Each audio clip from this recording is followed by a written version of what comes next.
Уважаемые дамы и господа, дорогие гости, дорогие друзья, участники заседания клуба «Валдай», мы начинаем пленарную сессию 21-го ежегодного заседания Международного дискуссионного клуба «Валдай». Мы провели 4 восхитительных и наполненных дискуссиями дня, и теперь можем, так сказать, попробовать подвести некоторые итоги. Я приглашаю на сцену президента Российской Федерации Владимира Владимировича Путина. Благодарю вас. Спасибо большое. Спасибо.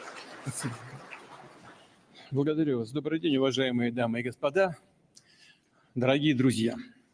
Очень рад приветствовать всех вас. All of you at our traditional meeting.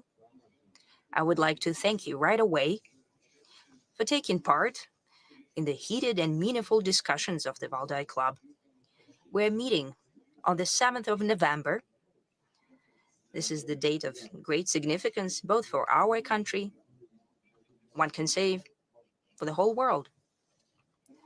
The Russian Revolution of 1917, just like the Dutch Revolution, the English Revolution and the French Revolution back in their day became, to a certain extent, a milestone in the development of humanity, have largely defined the course of history, as well as the nature of politics, diplomacy, economics, and the social life. We were also destined to live in the times of drastic, essentially revolutionary changes, and not only to make sense but also to take part directly in the most complex processes of the first quarter of the 21st century. The Valdai Club is almost the same age as our century, and it celebrated already 20 years. Quite often, people say that the time flew by and no one noticed, but that's not the case here. These 2 decades were not just full of crucial and quite often dramatic events of truly historical scale. Before our eyes, a completely novel world order is taking shape, and it's unlike everything that we know from the past. For example, Westphalian system or Yalta system. New powers are emerging. The nations understand more clearly their interests, their self-worth, uniqueness, and identity. They're ever more insistent in achieving their goals of development and justice. At the same time, societies are coming across a greater number of new challenges, from breathtaking technological breakthroughs to devastating natural catastrophes, from outrageous social inequity to massive waves of migration and most acute economic crises. Experts are talking about the threats of new regional conflicts and global epidemics, about complex and ambiguous ethical aspects of interaction between the human and the artificial intelligence, on the way traditions and progress combine with each other. Some of these issues we used to forecast during our meetings and discussed in detail in the Valdai Club. And some of the issues, well, we have intuitive presentiments about them, hoping for the best, but not ruling out the worst case scenario. Some things became a complete surprise for everyone because the current world is so unpredictable and dynamically changing. If we take a look back 20 years ago and look at the scale of changes and project the scale in the future, we can assume that the next 20 years will be more, no less, but rather more complex. But how much more will depend naturally on a number of factors. And in order to analyze them and try to forecast something, I believe that's the reason why you gather here at the Valdai Club. To a certain extent, the moment of truth is coming. The previous world order is irreversibly becoming a thing of the past. One could say has become a thing of the past, and the shaping of the new world order is becoming the scene of uncompromising fight. Uncompromising, first and foremost, for the reason that it's not even the battle for power or geopolitical influence. It's a clash of the very principles that would be the foundation between the relation, for the relation of the countries at the next historical stage. And its outcome will define whether all of us jointly can build a world that would allow everyone to develop and to solve the outstanding contradictions based on mutual respect of cultures and civilization without coercion and use of force. In the end, can the human society remain a society with its ethical and humanistic principles? Will a human remain a human? It seems that there is no alternative to it, but just at the first glance. Unfortunately, there is an alternative to this. That is the descent of humankind into the abyss of aggressive anarchy, internal and external schisms, loss of traditional values, new forms of tyranny, essential abandonment of classic principles of democracy, basic rights and freedoms. More and more often, democracy is interpreted as the power, as the rule not of majority but of minority. They even contrast the traditional democracy and rule of people with a certain abstract freedom, and for that sake, democratic procedures, elections, majority, and the freedom of speech and media objectivity can be sacrificed. The threat is the imposal and becoming of ideologies totalitarian in their essence a norm. And that's what we see in the Western liberalism that has degenerated into, I believe, in extreme intolerance and aggression towards any alternative, towards any sovereign and independent thought. And today, it justifies neo-Nazism, terrorism, racism, and even mass genocide of civilian population.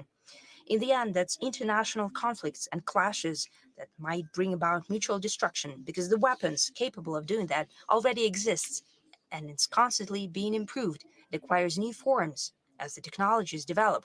And the club of the countries that possess such weapons is becoming wider, and no one can guarantee that in case of avalanche-like increase in threats and final deterioration of legal and moral norms, it would not be used.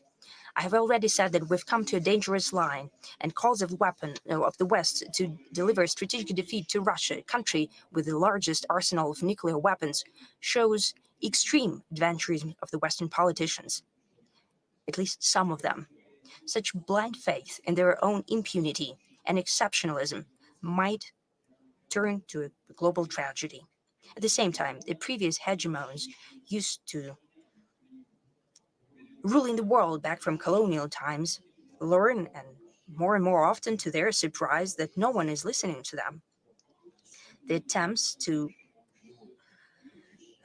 maintain the power slipping away through force only leads to overall instability and great tensions, to casualties and destruction, but the result that they're trying to achieve to maintain their absolute power, such attempts do not ensure success because the course of history cannot be stopped. Instead of becoming aware of futility of their strive, the objective nature of changes, some of the Western elites seems are prepared to do everything not to allow for emergence of new international system in line with the interests of the world majority.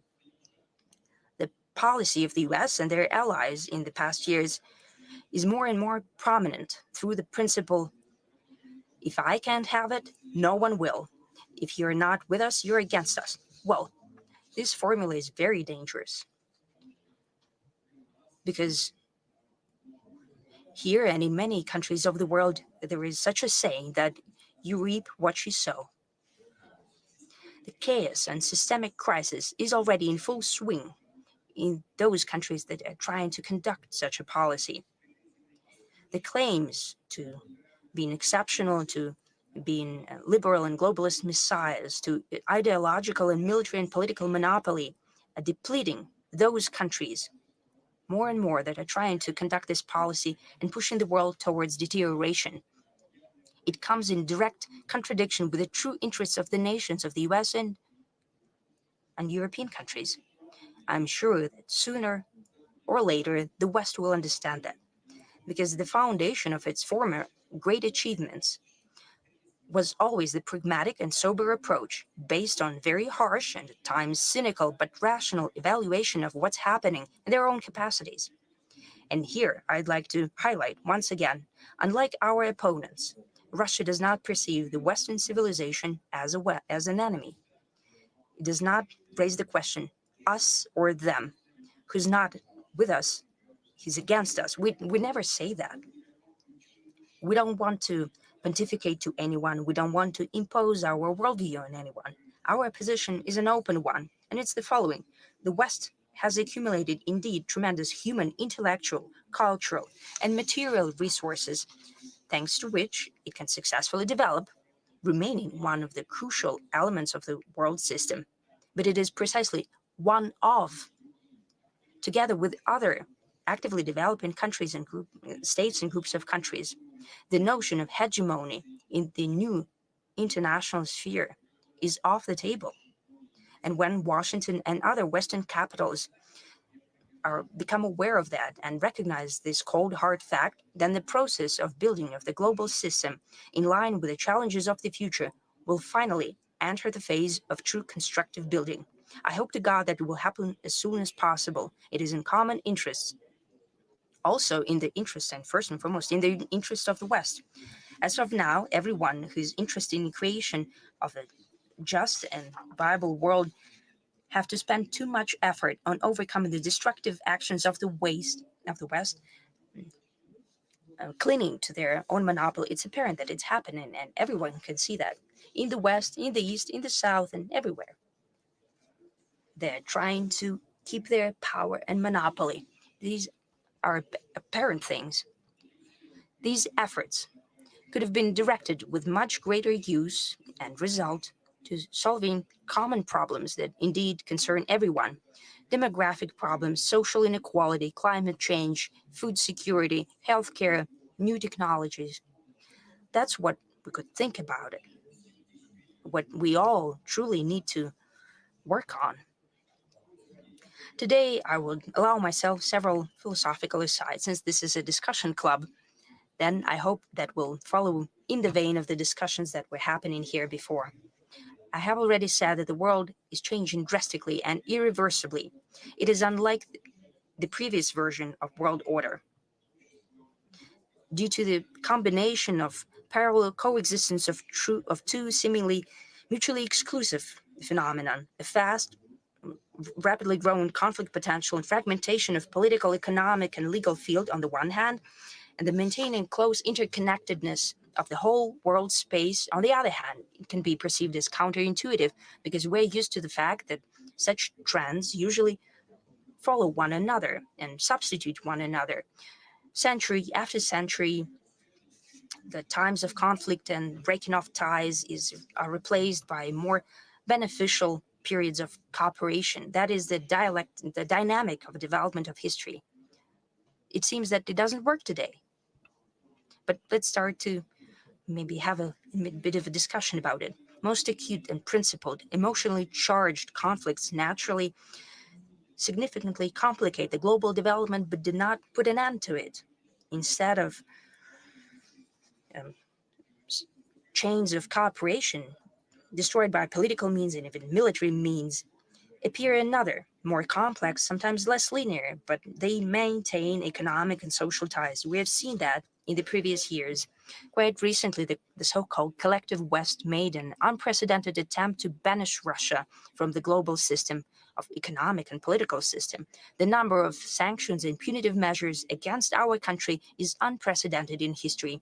Our opponents assumed that they would deliver to Russia a devastating blow and knockout, something that it would not bounce back from. It would stop being one of key elements of international system. I think there is no need to remind you of what happened in reality. The very fact that the anniversary edition of Valdai Club has gathered such a representative audience speaks for itself. Well, it's not a matter about Valdai, it's about the reality that we're living in right now, and in which the conditions which Russia lives in, and the world needs Russia. No decisions Washington or Brussels' alleged masters cannot change it. The same applies to their other decisions. Even a well-trained swimmer cannot swim across to a strong current regardless of tricks and doping that it used. As for the global policy and the current it is taking, it's contrary to the strives of the West, from the outgoing hegemonic world to the upcoming diversity. This is an apparent thing. As we say, well, it doesn't take a smart man to say it. Let's go back to the dialectics of history and change of era of conflict and cooperation. Is indeed the world such that this theory it does not work in practice? Let's take a look at what's happening today at a different angle.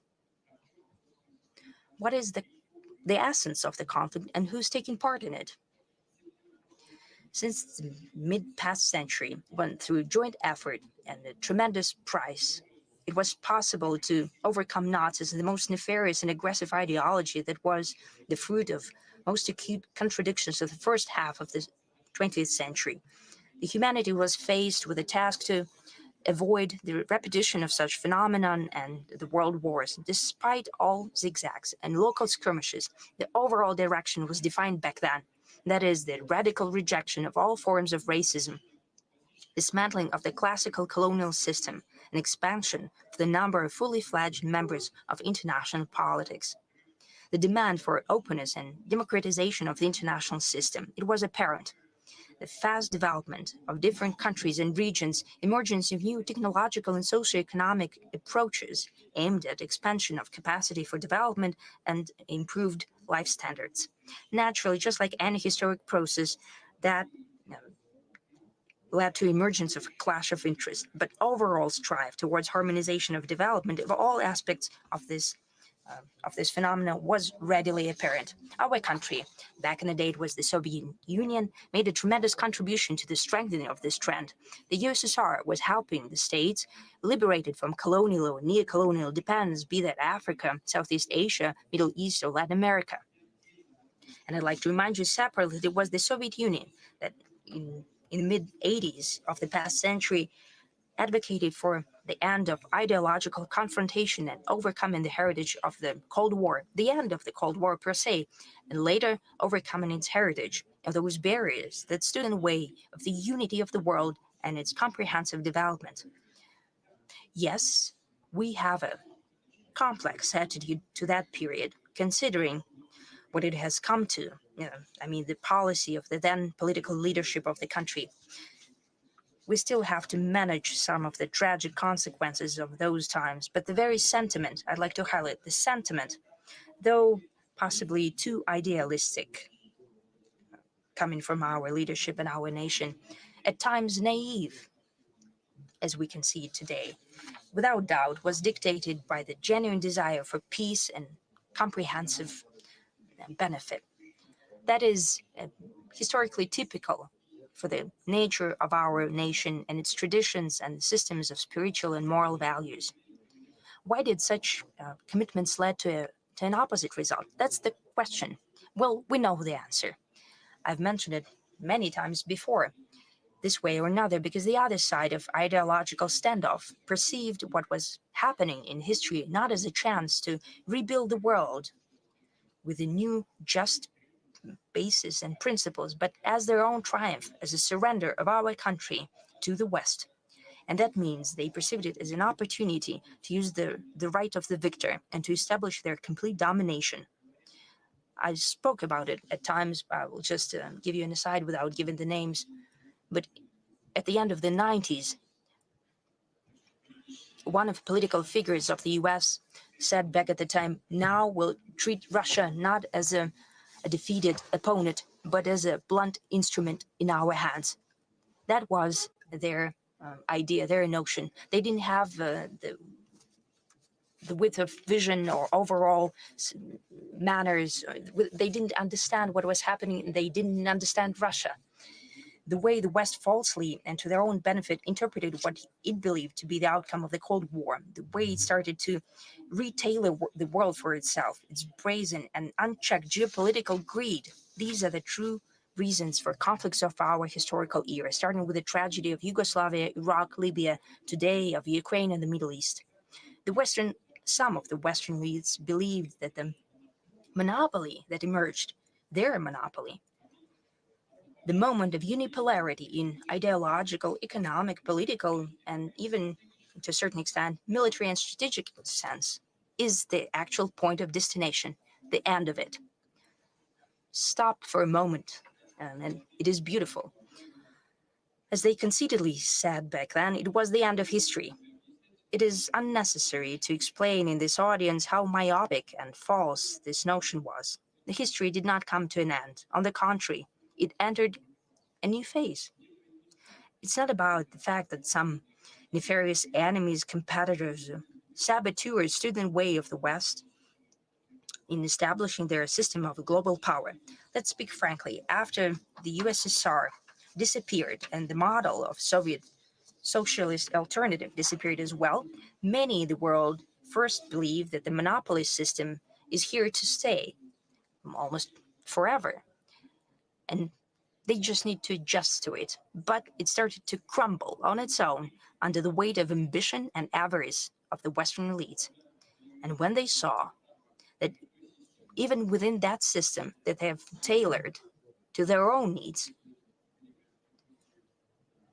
after the Second World War, naturally, we have to admit it, the victors created the Yalta system for their own needs. And after the Cold War, the alleged victors in the Cold War started to tailor the world for themselves, adjusting the Yalta system.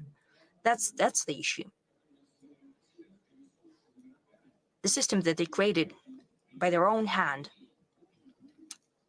is now successfully being used by others. There are now new leaders within that system. Naturally, they started to correct and tweak the system that they have created for their own good, and they started to violate the very rules that they spoke about yesterday. They started to change the rules set by themselves.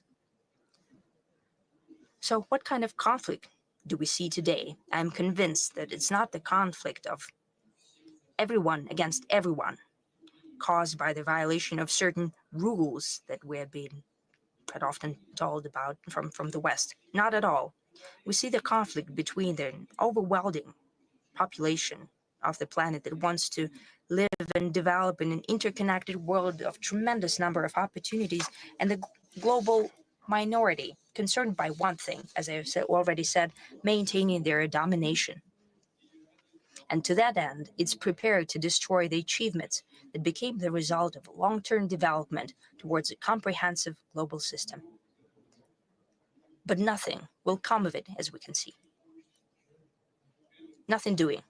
At the same time, the West itself is hypocritically trying to convince all of us that what's at stake is everything that humanity achieved after the Second World War. Nothing of the sort. I've just said it. Both Russia and an overwhelming majority of the countries are indeed trying to strengthen the spirit of international progress and strive towards sustainable peace that was the core of development since the mid-past century. At stake is a very different thing, the monopoly of the West that emerged after the dismantling of the Soviet Union that was acquired for a time during the end of the 20th century. Yet again, I like to highlight, and everyone present here understand that any monopoly, as we know from history, comes to an end sooner or later. There could be no illusions here. A monopoly is a bad thing, even for the monopolists themselves. The policy of the elites of the collective West, of a powerful but rather a limited club as for the number of participants, is not looking forward, not aimed towards constructive building, but it's looking backwards, trying to maintain advantage. Any sports fan, not even talking about professionals in sports, in hockey, in all types of martial arts, they know that trying to simply maintain the advantage is always a losing game. Going back to the dialectics of history, we can say that parallel existence of conflict potential and the strive towards harmony is naturally unsustainable. The contradiction of the era sooner or later will come to a head through a synthesis and a transition to a new quality. When we enter this new phase of development and building of new global architecture, it's important for all of us not to repeat the mistakes of the end of the past century. As I've said before, back then, West tried to impose on everyone there, I think, a deeply amoral model of exiting the Cold War, wrought with new conflicts. The emerging multipolar world, there should be countries and nations that feel that they've lost. No one should feel discriminated against and humiliated. Only with that, we can ensure a truly long-term conditions for comprehensive, just, and safe development. The strive towards cooperation and interaction is now, without doubt, gaining the upper hand, overcoming most acute situations. We can boldly say that it is indeed the international mainstream and the course of events. Naturally, being at ground zero of tectonic shifts caused by sea changes in the global system, it's hard to forecast the future. But as we know, the general direction of change from hegemony to a complex world of multilateral cooperation, we can try to draw certain outlines of the future. Speaking at the Valdai Forum last year, I have spoken about 6 principles that we believe should be the foundation for relations at a new historical stage. The events and the time that has passed since then, I believe, only confirmed that the proposed notions were both justified and well-founded. I will try to build on them. Number 1, openness towards cooperation is a crucial value for an overwhelming majority of countries and nations. Attempts to build artificial barriers are vicious not only through the fact that they stand in the way of normal and beneficial economic development for everyone. Disconnection of ties is especially dangerous during natural disasters and social and political shocks, which is unfortunately the way of life. The situations are unacceptable, like the situation that happened after the catastrophic earthquake in Asia Minor. For purely political reasons, aid was blocked towards the nation of Syria. Some of its regions were tremendously affected by the natural phenomenon. And such examples, when egotistical and myopic interests stand in the way of overall prosperity, are not unique. Barrier-free environment that I spoke about last year is key not only to economic prosperity, but also to satisfying acute humanitarian needs. And amid new challenges, and among them are the consequences of rapid growth of technologies, it's imperative that humanity pulls their intellectual efforts together. It's telling that today openness is currently mostly being opposed by those who just recently, yesterday, as it were, used to call themselves its greatest champions. Today, the very same forces and people are trying to instrumentalize restrictions to exert pressure on those who think differently. But this is not going to work due to the very same reason. An overwhelming world majority favors openness without any politicization. Second, we've always spoken about world diversity as a sine qua non to ensure its stability. It might seem like a paradox.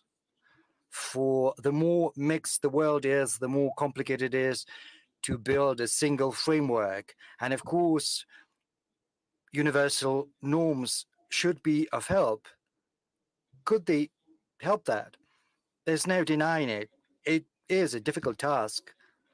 But first, it shouldn't come to a point when a model of a single country or a relatively small part of humanity is taken as something universal and imposed on all the rest. Secondly, no conventional, albeit quite democratically developed code cannot be perceived and prescribed as a directive and irrefutable truth once and for all, because the international community is a living organism whose worth and uniqueness consist in its civilizational diversity, whereas the international law is an outcome of agreements among peoples rather than countries, because legal consciousness is an indispensable and unique part of each culture and each civilization. The crisis of the international law that is being spoken about, in a sense, is growing pains, because the fact that peoples and cultures that due to different reasons in the past used to be left in the political sidelines are currently in the ascendant. And it means that their unique perceptions and views and notions of right and justice and law are playing an increasingly significant role in the world. It might seem like there is a lack of coordination and dissonance, but this is just the formative stage, and I'm confident that the world can only be built on the principles of polyphony, with all the themes being woven together in harmony. If you will, we are moving to a polyphonic world rather than a polycentric world, a world in which all the voices have to be heard and, what's most important, listened to. And those who have grown accustomed to playing solo and who wants to continue doing that will have to get used to living in a new world, playing to a new score. I spoke about the international law after the Second World War. The international law is based upon the UN Charter, which was written after the Second World War, but the world is changing. New poles of growth are emerging, powerful economies are growing, getting to the foreground. And of course, international law has to change, but it has to be very cautiously done. Third, we've spoken on multiple occasions that a new world can only develop successfully based on the principle of representation, maximum representation, and the last 2 decades have clearly demonstrated the consequences of usurpation or attempts at appropriating the rights to speak and act on behalf of others. Those who are conventionally dubbed the great powers have grown accustomed to thinking that they have the right to determine the interests of others. Basically, growing used to dictating the national interests of other nations based on their own. This is an undermining of the principles of democracy and fairness, and what's worse, it prevents us from genuinely addressing urgent challenges. The incipient world is not going to be simple, owing primarily due to diversity, and the more fully fledged, the greater the number of fully fledged participants, the more difficult it's going to be to find the best option everyone is happy with. But once it's been found, it's gonna make the world more sustainable and durable, and it'll help us get rid of petty tyranny and knee-jerk political zigzagging, and it'll also render political processes more thoughtful and rational based on the principle of reasonable sufficiency. And this principle is even applied within the UN Security Council, because the veto right was devised precisely to make sure that the decisions that the political stakeholders are not happy about do not pass. Is it good or is it bad? Probably not very good, but it creates certain barriers when decisions are to be made. But it's also very good because it prevents decisions from being passed if someone is not happy with them. So it means that you have to get back to the negotiating table and hammer out an agreement. But since the world is becoming multipolar, we have to come up with instruments that'll help us expand the use of similar mechanisms. In each particular case, a solution has to be not just collective, it also has to involve the participants and the stakeholders that are capable of making a substantive and significant contribution to settling the problem. This involves primarily those who are interested in a positive outcome, because their future security and hence prosperity depend on that. There are numerous examples of cases when complex, though solvable, disagreements between neighboring nations and peoples degenerated into intransigent chronic conflicts due to the scheming and brazen interference of external forces who basically do not care much about what's going to happen to the parties to the conflict, how much blood is going to be spilled, how many lives are going to be claimed. They are simply, those external forces are guided by their own selfish interests without assuming any responsibility. I also believe that regional organizations are going to play a very important role, because however difficult the relations between neighboring countries, they are always brought together by a common interest in stability and security. Compromises are vital to achieve the best conditions for their own development. Next, a key principle is universal security for everyone without exception, because the security of ones cannot be assured at the expense of the security of others. I'm not saying anything new. It's all in the OSCE documents, and it has to be observed. The bloc-based approach has been bequeathed to us from the colonial times and the Cold War, and it runs counter against the new international system, which is flexible and open. In the world today, only one bloc remains that is brought together by obedience and rigid ideological dogmas, and that is the North Atlantic Treaty Organization. And it continues its expansion to the east of Europe, all while trying to project its approaches to other spaces across the world, which is a violation of its founding documents. And this is a blatant anachronism. On many occasions, we've spoken about the destructive role that NATO continued to play, especially after the disintegration of the Soviet Union and the Warsaw Treaty Organization, when seemingly the alliance had lost its formal raison d'etre, which had been declared before. I believe the US understood that this tool was losing its attractiveness, as it were, but they still needed it, and they still need that to govern and to manage its zone of influence. So they need conflicts. You know, before all the acute crises of today, many European leaders were telling me, why are they using you to threat us? You know, I'm basically quoting them. And I think the US understood that full well. They felt that. They saw NATO as a second-rate organization, but trust me, I know what I'm saying. But the experts over there understood the need for NATO. How do you keep it attractive? You have to scare them good.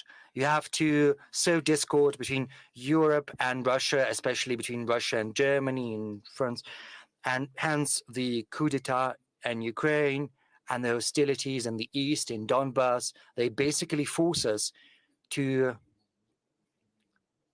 take actions in response, though they got what they wanted. And the same is happening in Asia, on the Korean Peninsula, I suppose.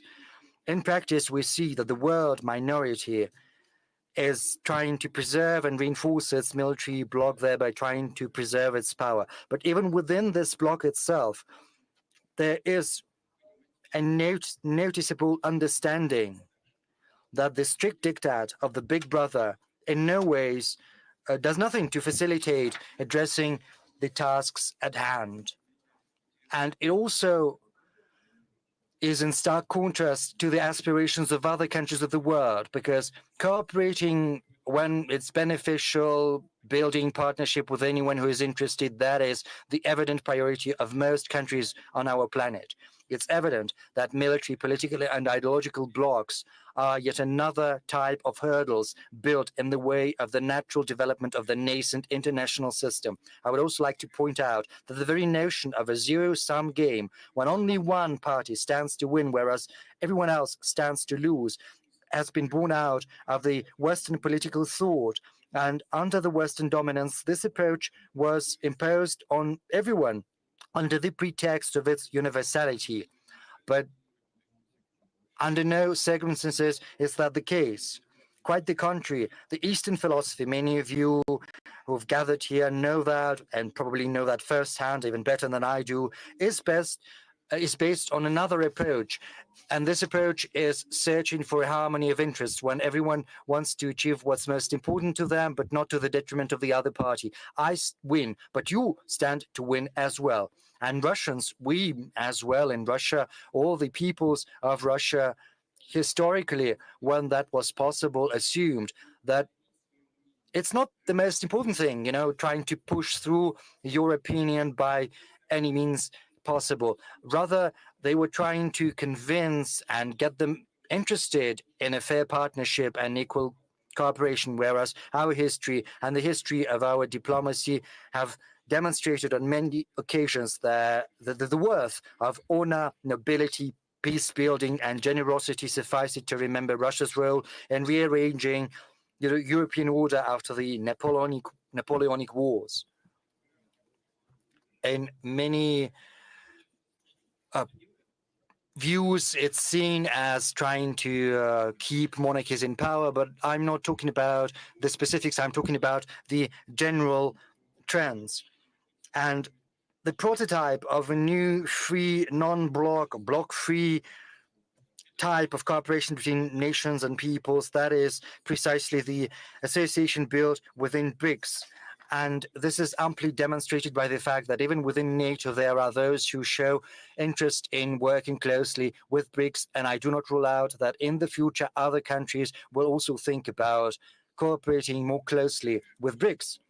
And this year, our country held chairmanship in BRICS, and as you're aware, we've just recently held the summit in Kazan. I won't hide it, coming up with a coordinated approach among the countries whose interests diverge in many points is a tall order. Diplomats and other statespeople had to spare no effort and show a lot of tact, demonstrate the capacity to listen to one another to obtain the requisite result.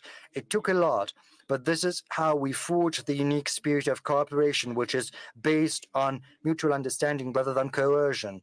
And we are confident that BRICS sets a very good example for everyone as a beacon of constructive cooperation in a new international landscape. I would also like to add that within BRICS, there are meetings of entrepreneurs, scholars, intellectuals of our countries. This can serve as a platform for a profound philosophical, fundamental perception and analysis of the current processes of the world developing with due regard for the characteristics of each and every civilization with their culture, history, identity, and tradition.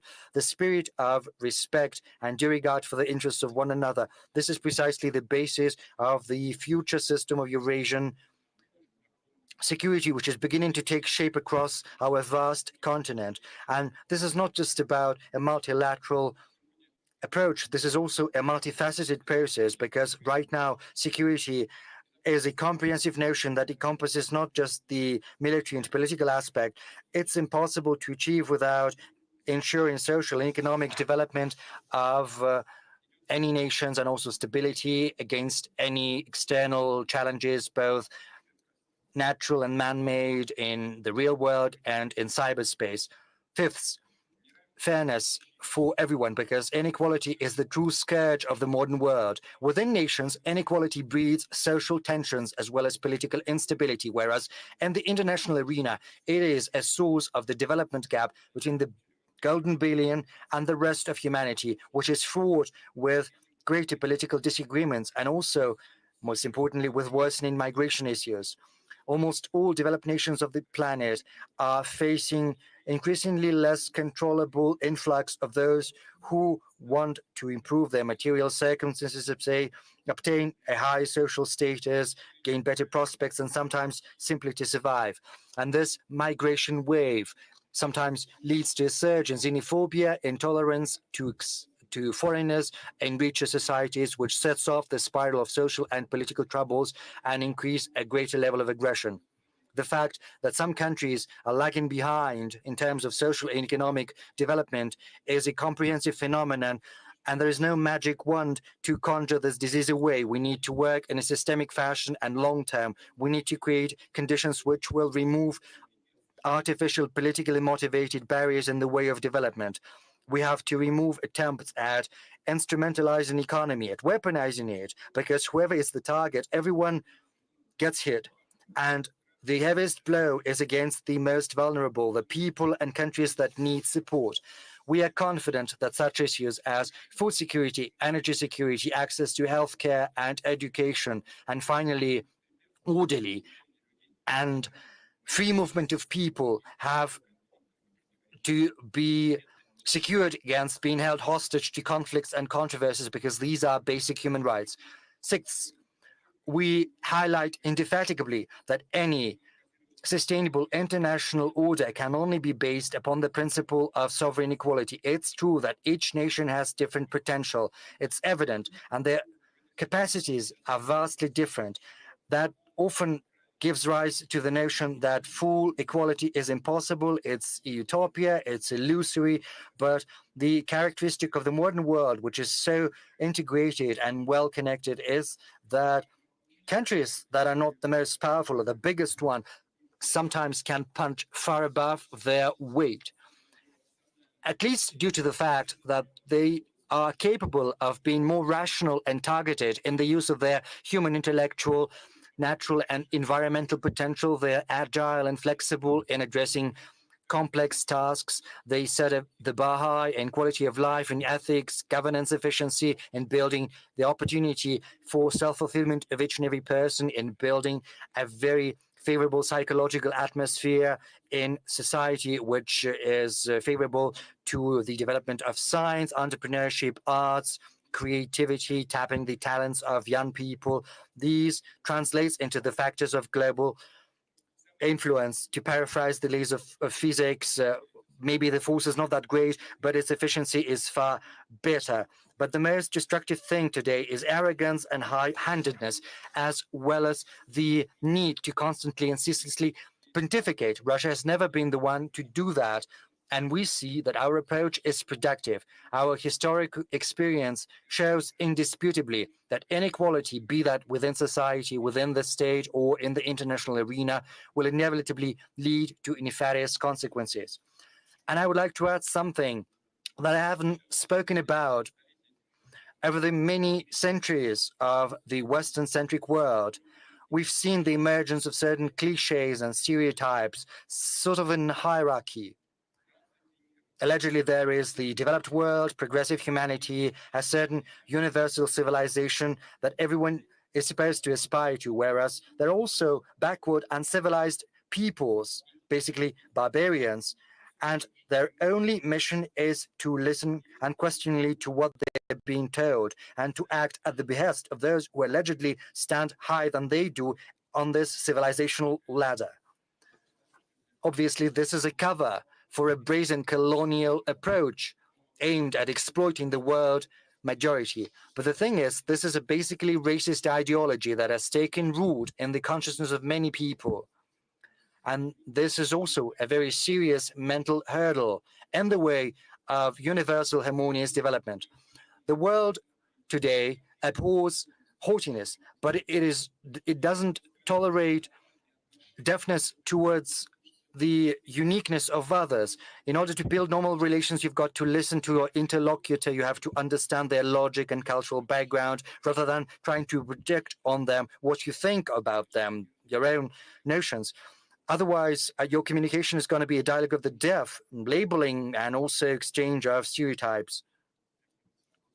You know, we know about unique cultures of different nations. On the surface, everything looks decent, you know, music, the folklore. They've been elevated, but essentially, the economic and security policy remains the same. Neo-colonial in its essence. Just look at how it works, because the Western economies are blocking everything, trying to pursue their own interests. I refer to the WTO example. They're trying to preserve their dominance for decades and centuries. We have to remember that everyone is equal in that everyone is entitled to their vision. No better or no worse than other visions. It's just theirs. And this is the basis for mutual understanding of our interests, as well as respect, empathy, ability to commiserate, to listen to the arguments and points of views of others, and not just to listen, but also to build your policies based on that. Because listening to others does not imply simply agreeing with everything and accepting everything. This is about recognizing the right of your interlocutor to have their own worldview. This is basically the first step in the quest for a harmony in your worldviews, because we have to learn to see diversity and differences as something precious and a source of opportunities rather than conflicts. And this is also about the dialectics of history. We understand you and eye that the era of drastic transformations will lead to inevitable clashes of interests and shocks. Everyone is going to get to readjust to one another, and probably this interconnectedness of the world, rather than assuage differences, will exacerbate them, making them more jumbled, and the quest for a solution more difficult. Because over the many centuries of its history, humanity has grown accustomed to viewing the use of force as the last resort for resolving differences. Whoever is more powerful is right. Yes, sometimes this principle does work, and it does happen, and a lot countries are forced to fend for their interests with up in arms, using all means at their disposal. But the world of today is becoming increasingly complex, and sometimes using force to address one problem will breed another problem, and other problems which are going to be even more grave. And we understand that our country has never been the one to initiate the use of force. We only are forced to do that when it becomes clear that our opponent is acting aggressively and is not willing to listen to any type of argument. And whenever necessary, we will take any measure we need to and have to do to protect Russia and our citizens, and we will always achieve our goals. The world is absolutely non-linear and inherently heterogeneous. We've always understood that. You know, I was not going to take the trip down memory lane, but I remember very well back in 1999 when I stood at the helm of the government, and then I went on to become the head of state. You know, there was something we were facing back then. I think the Russian citizens and the experts who are present here remember that very well as well. We remember the forces behind the terrorists in the Northern Caucasus. We know where from and in what size they were getting money and weapons, moral, political, and ideological support. You know, sometimes it's laughable, but also very sad to remember those developments, because, you know, Al-Qaeda, it's bad, but when it's fighting against you, then it's all right. And all of that breeds conflict. Back then, we fixed a goal for ourselves to use all the time we have to spare no effort to preserve our country.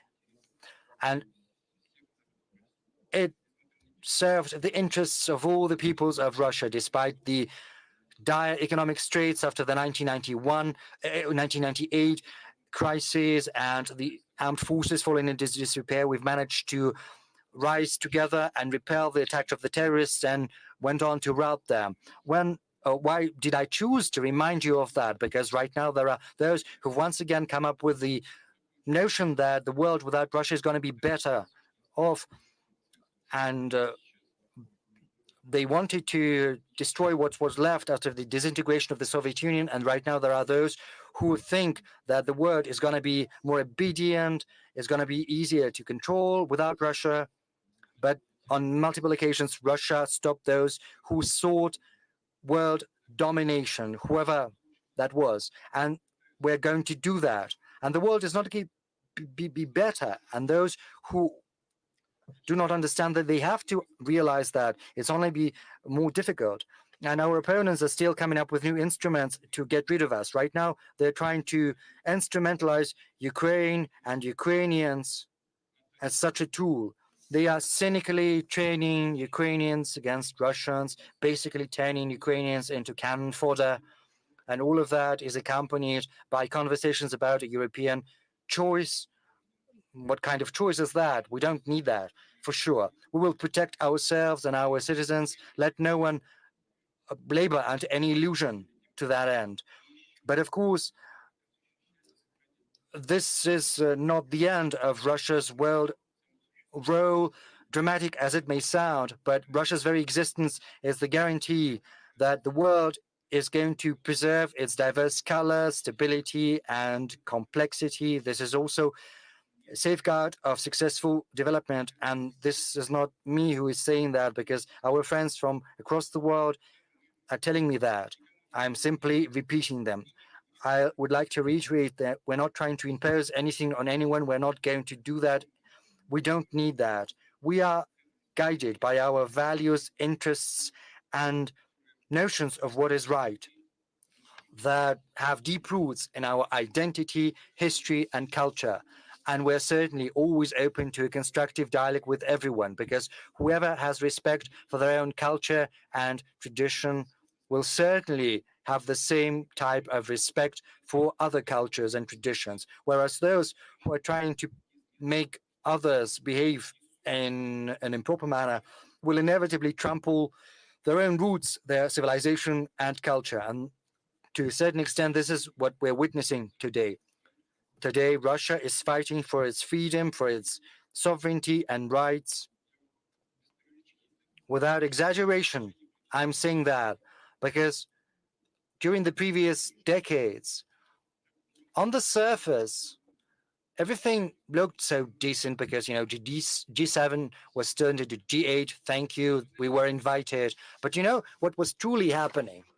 Because I saw that firsthand. Say, you come to the G8, and it becomes clear from the outset that before the G8, the G7 had a separate meeting and they had some separate conversations and they had discussed Russia, and then they invite Russia to talk with them. You look at all of this with a smile. That is how I looked at it. But in practice, it is a great picture, a great image, the hugs and, patting on the shoulder. But in practice, they are continuing to move forward on the offensive. The most flagrant example is the expansion of NATO to the east. They had promised they were not going to do that, but it was happening. And the same was happening in the Caucasus. And also, it was happening with regard to the ABM system. So on any key issue, they didn't care one bit about our opinion. We saw this creeping intervention, which, without any exaggeration, was aimed at demeaning our country and at best at destroying our country from within and from outside. You see what they did to Ukraine. They intervened basically with their bases. In 2008, the Bucharest decision was made to open the doors to Georgia and Ukraine. Where did that come from? Had there been any difficulties in the world affairs? Yes, we did have had some disputes with Ukraine with regard to the gas prices, but we did manage to arrive at a solution. Why did they need to create conditions for a conflict? Because it was crystal clear what the consequences were going to be. But they didn't stop at that. They were trying to project their influence across our historic territories. They were supporting the regime which had clear pro-fascist tendencies.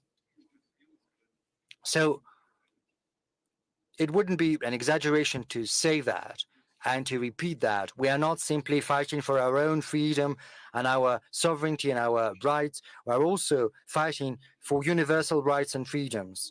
We are fighting for the chance for every country to develop on the basis of sovereign equality. And this is the mission of our country. And everyone needs to understand there's no use trying to exert pressure on us. But as for coming to an agreement with due regard for the mutual legitimate interests of one another, this is something we've always been ready for. And this is what we've been asking all participants of the international community to do. And if that happens, then the future participants of the Valdai Club, which are still school children, students, PhD candidates, young scholars, and novice experts, and 20 years or so, on the eve of the centenary of the UN, will probably talk about something more optimistic and life reassuring than the subjects and we have to broach today. Thank you very much for your attention.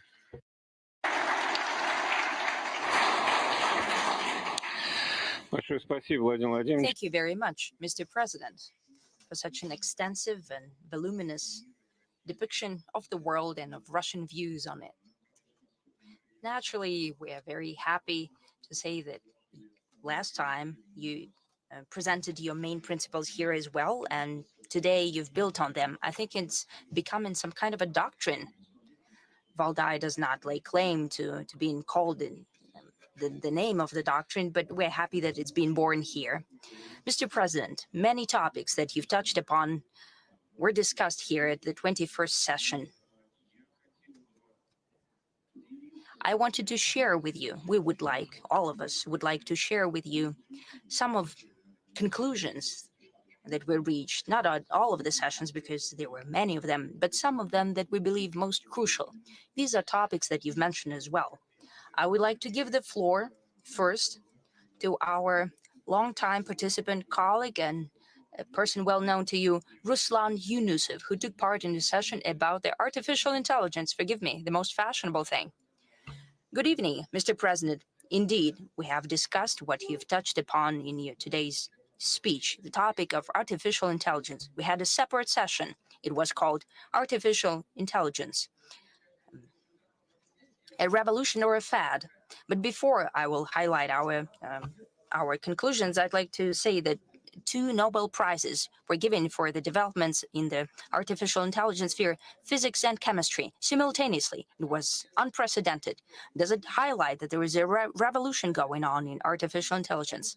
Most likely it's a yes, because Nobel Committee quite often follows a fashion in their decisions. But moving on to the topics of our discussion here at the Valdai Club, I'd like to highlight several aspects that we have discussed.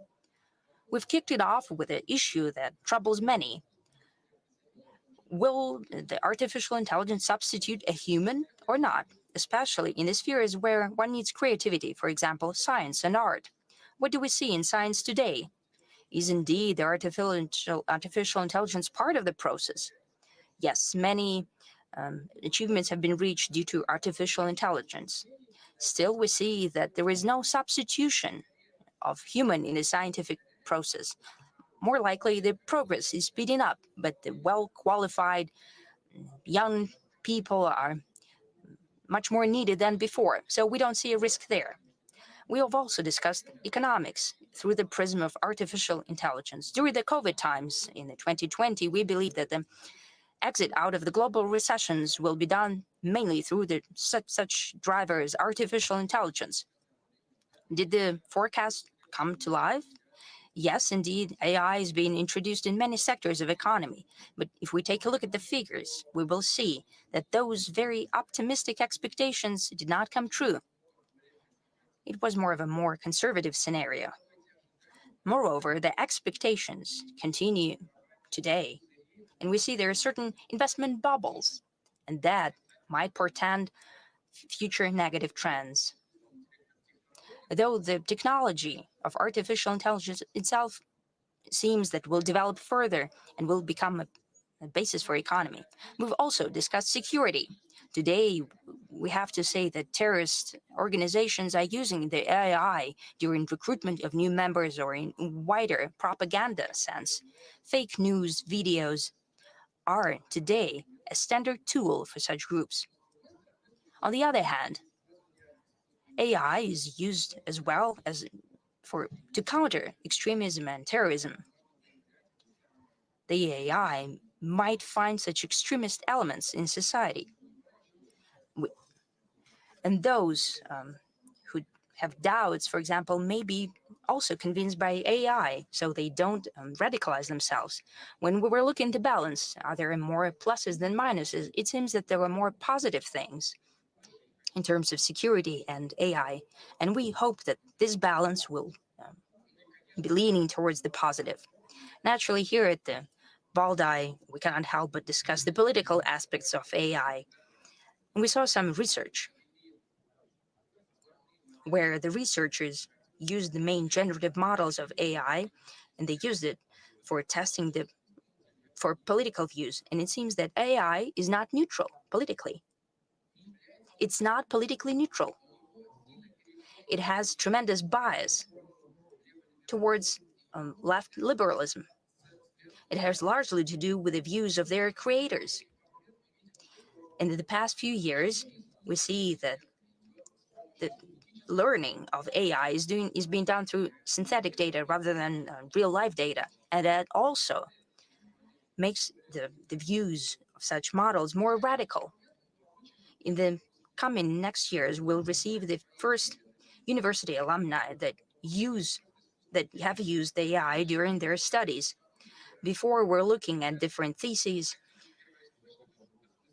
and the students were looking at primary sources, they analyzed them and presented it.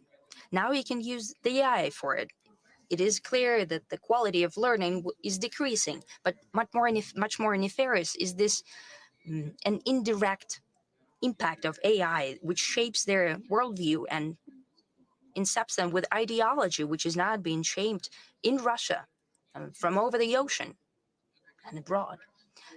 As a conclusion, we see that we need to strengthen control and regulation of the AI.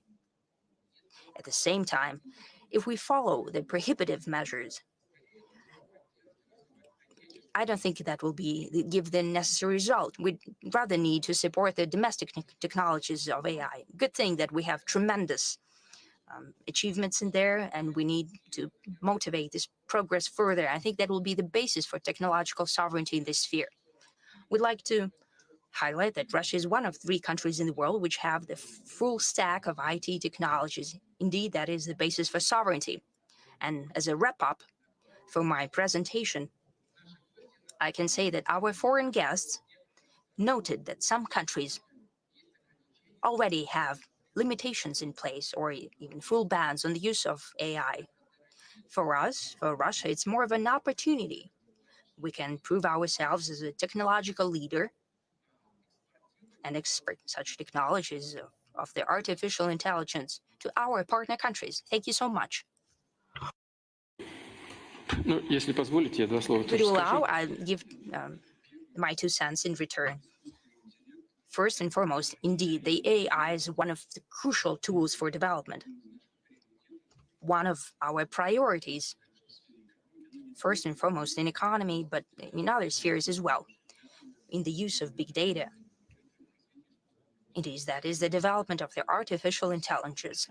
Considering that we have great deficit of labor force, 2.4% is our unemployment rate. That means it's basically a deficit of labor, and we see that such issues in the economic sphere can be done through the development of breakthrough technologies. For example, the use of artificial intelligence, one of the mainstream dimensions here. Are there more positive things or negative things? What about nuclear energy? Is it more beneficial or not? The use of peace atom in agriculture, in healthcare, in transportation. It plays a tremendous role, and it would only increase, I'm sure of it, especially considering the climate change and the issues presented by it. Still, we have nuclear weapons. On the other hand, it creates great risks for humanity. The same applies to the artificial intelligence. It's a matter of regulation and the way that people use it. As for regulation, yes, many countries have the regulation, and some even have bans in place. I think it's impossible to ban it. It will still find its way through, especially in the conditions of competition, an ever-increasing one. I'm not talking about the armed confrontation, but indeed there is greater competition in economy. Amid competition, it's unavoidable that the artificial intelligence would be developing. And here we could be one of the leaders. I mean, certain advantages that we have in place. As for sovereignty, a crucial element. Yes, these platforms are usually trained abroad, and they shape the worldview. Indeed, it is so. And we have to be aware of it. And we need to develop our own sovereign artificial intelligence. We need to make use of everything that's out there. But we need to develop our own competitions. We have Sberbank and Yandex that are working actively on it, and they're quite successful. Naturally, we'll do all of it, without doubt.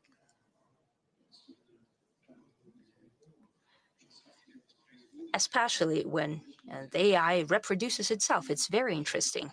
and very promising.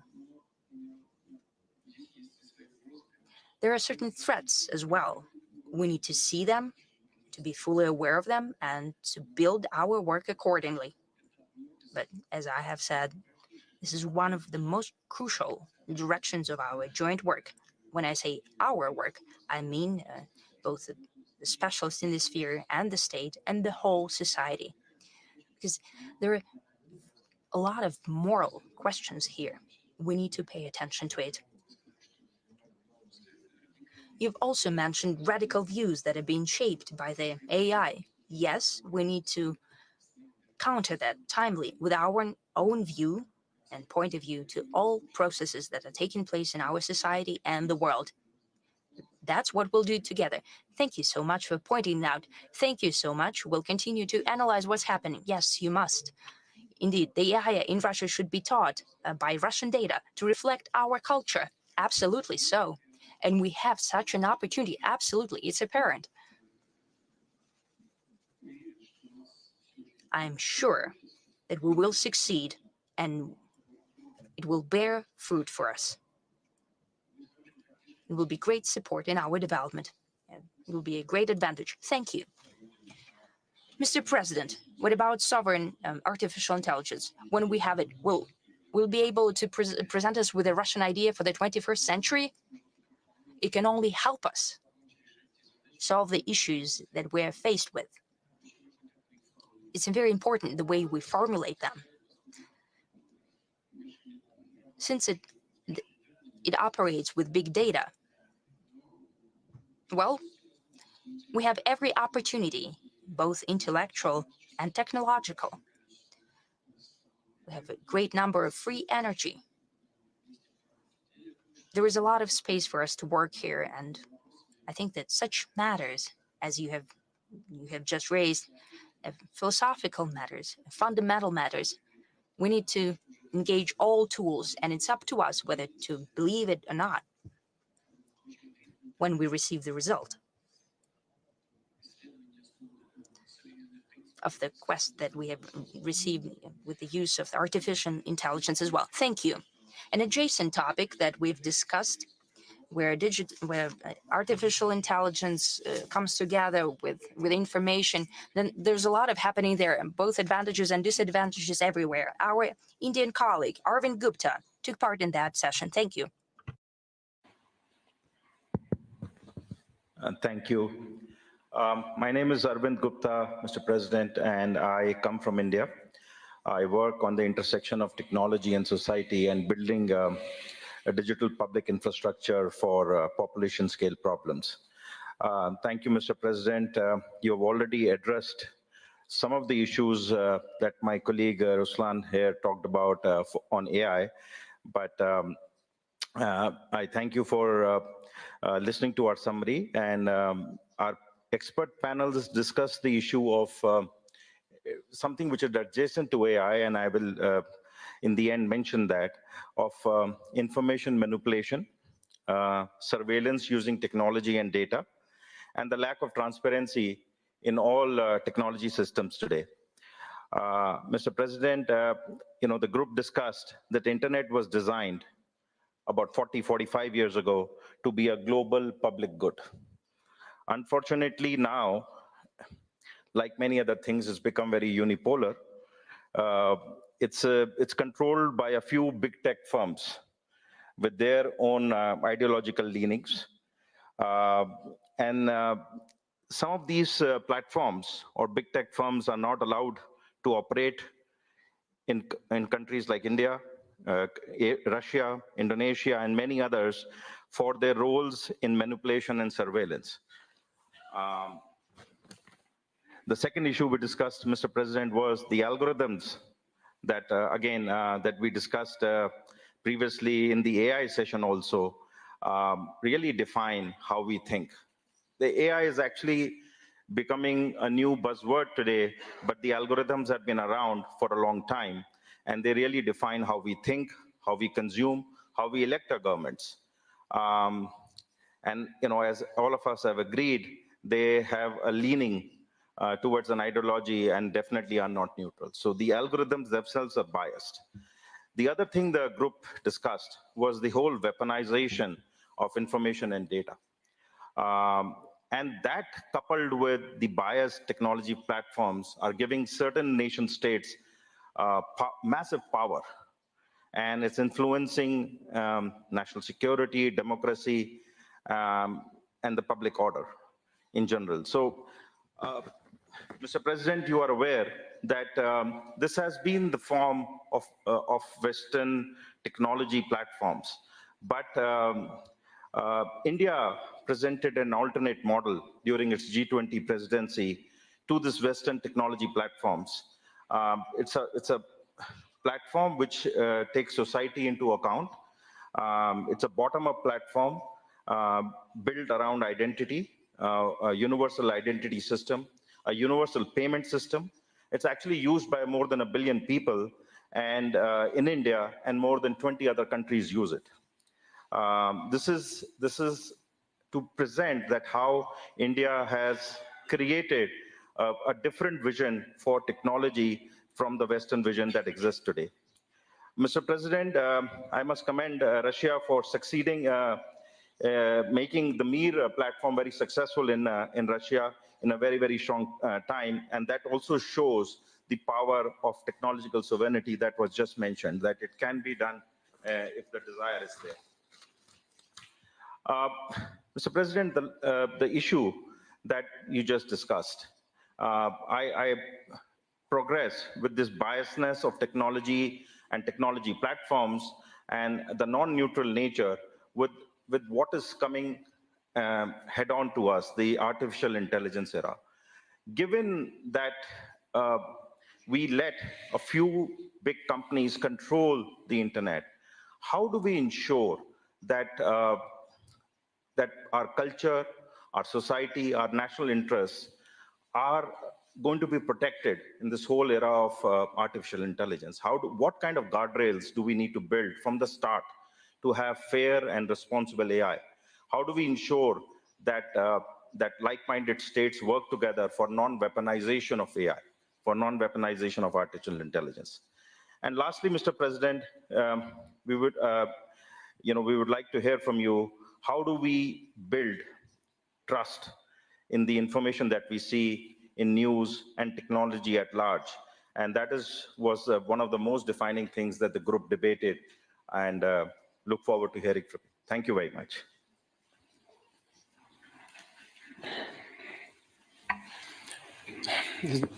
Очень важная тема.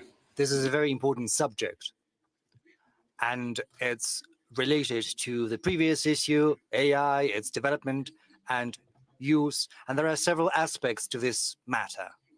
To start with, the use of the internet should certainly be founded upon sovereign algorithms. This is something we have to aspire to. Secondly, on the part of the government, it is very difficult. It's possible, but it's going to be counterproductive if we try to prohibit everything, if the government chooses this path.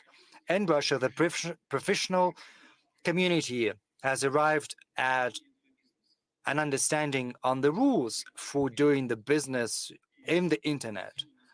And this professional community has assumed several independently developed self-restrictions, trying to prevent any destructive influence upon society, especially on young audiences. And I think this kind of self-regulation is one of the views.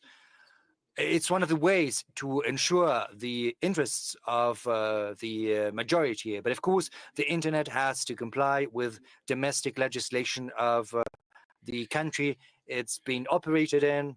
It's evident. That said, we are witnessing manipulation of information. Unfortunately, this does happen, but I would like to reiterate, if the internet complies with domestic legislation, and it should be the case, then this will allow us to minimize potential negative consequences. I do understand the technological difficulties and restrictions. It's going to be a tall order, but if we choose this path of engaging with the professional community that sees where the threats might be coming from for society, then it's going to be a way for the professional community to address those threats on its own. But of course, the government should be willing to lend a helping hand. For such countries as Russia and India, this is a task that can be addressed. We have very good, top-notch specialists and experts. We've got very good schools of mathematics. We've got people who have proven to be leaders in this field. Well, even if their companies are not yet leaders, they themselves, as experts, have raised to prominence in the field. So we've got everything we need, especially in such countries as India and Russia. Now, as for the Mir payment system that you have mentioned, to an extent, it's been a success, it's working, it's functioning. It could function even better, and it could be expanded if there had been no artificial barriers put in the way. But even though these barriers are being built, Mir payment system is developing, and we're going to replicate this success. The issue of the internet, it has become a permanent fixture of our discussions. You said that the internet was created as a public good to serve the benefit of humanity. Well, of course, it was built for other purposes in the very beginning, but at a certain point in time, its goals changed. And if we've got to make sure that our activities in the internet, just as any other type of human activity, should be in compliance with moral and legal requirements. Of course, technologically, it's not always easily achievable, but it can be done. Society has to protect itself against destructive influence. But at the same time, we've got to ensure free exchange of information, and we also have to make sure that it benefits the development of countries and the international community at large. And we in Russia are going to pursue this path. I know India follows suit, and we're going to work together on this subject. And thank you for paying so much attention to this issue. But of course, it's impossible to overlook this matter or not to work on that. So I wish you every success. Mr. President, do you use the internet yourself? Well, I'm a very novice user. I can press some buttons to look something up. So you do happen to do that. Our systems, yes, your systems. Very good. Thank you. That is a consolation.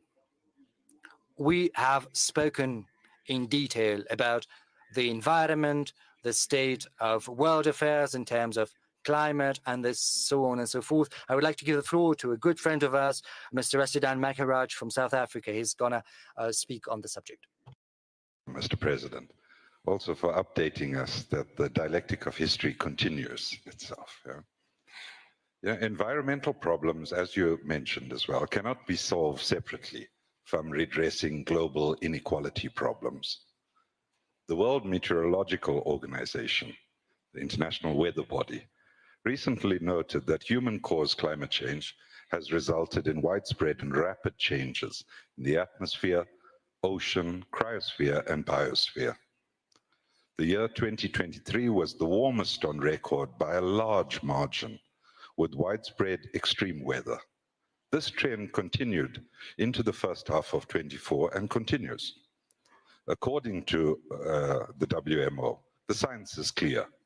We are far off track from achieving vital climate goals. The impacts of climate change and hazardous weather are reversing developmental gains and threatening the well-being of people and planet. Greenhouse gases and global temperature at a record level, and the emissions gap between aspiration and reality remains high. The colonial and imperial phases of globalization largely established the current world systems, and they essentially premised, as mentioned by you in various parts of your update, upon unequal exchanges between the global north, global south, or as we frame it, the global minority and the global majority.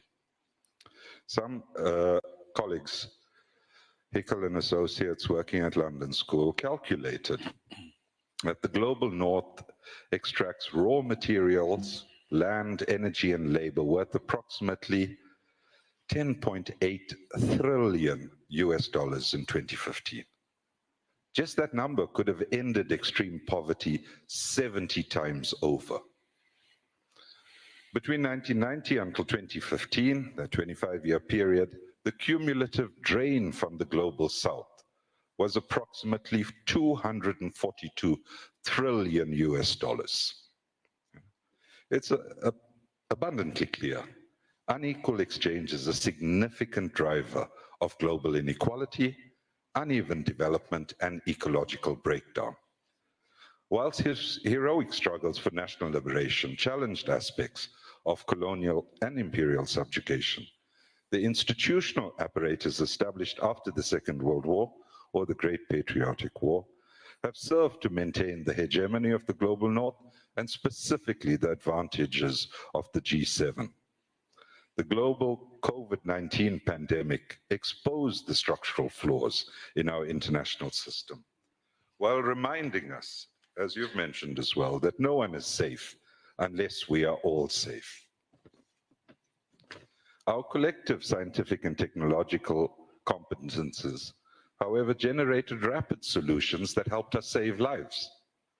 Notwithstanding, we are again witnessing attempts to weaponize intellectual property systems through restrictions on how knowledge is shared and against the transfer of technologies.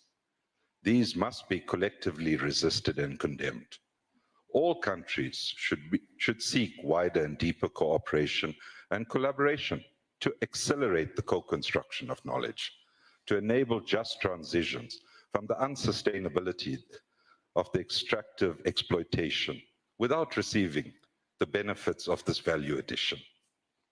Efforts at reforming international institutions that continue to facilitate the process of unequal exchange, however, generates more and more frustration and despair. Even as acknowledged recently at your successful 16th BRICS Summit in Kazan, this was from the Secretary General of the UN, the current international financial architecture is outdated, ineffective, and unfair. This was echoed even recently from just to the west of us in a global policy forum in Germany, which determined that these institutions have failed in their mission to prevent and mitigate crisis and to mobilize sufficient financing for internationally agreed development goals. Our common security can only be enhanced by actively reducing these inequalities in world systems and actively promoting knowledge sharing, ensuring equitable opportunities for the development of all.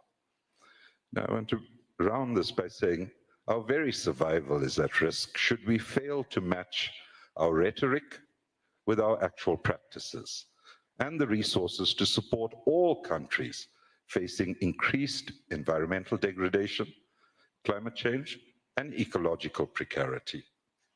Enduring peace could be a collateral benefit of such progressive transformations. Thank you very much.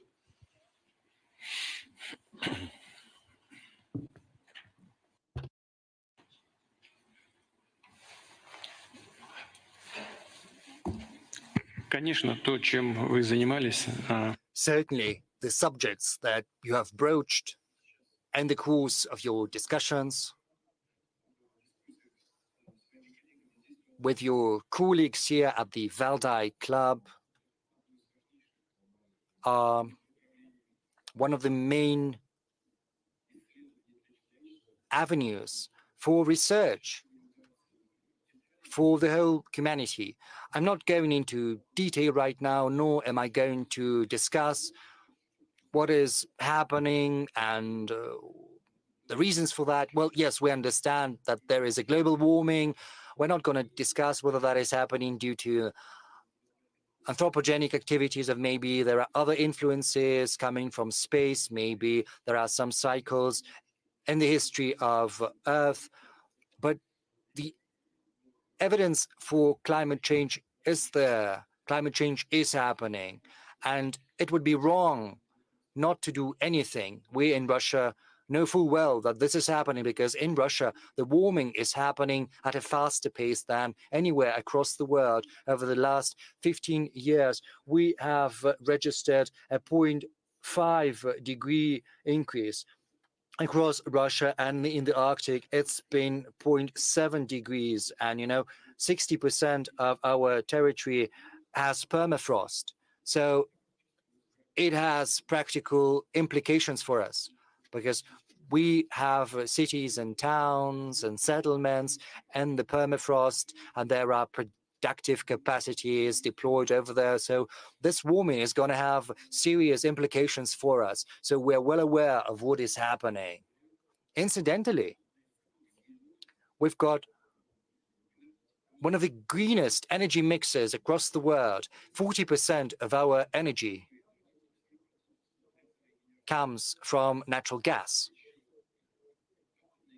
We also have nuclear capacities, hydropower, which in total accounts for 85% of the energy mix.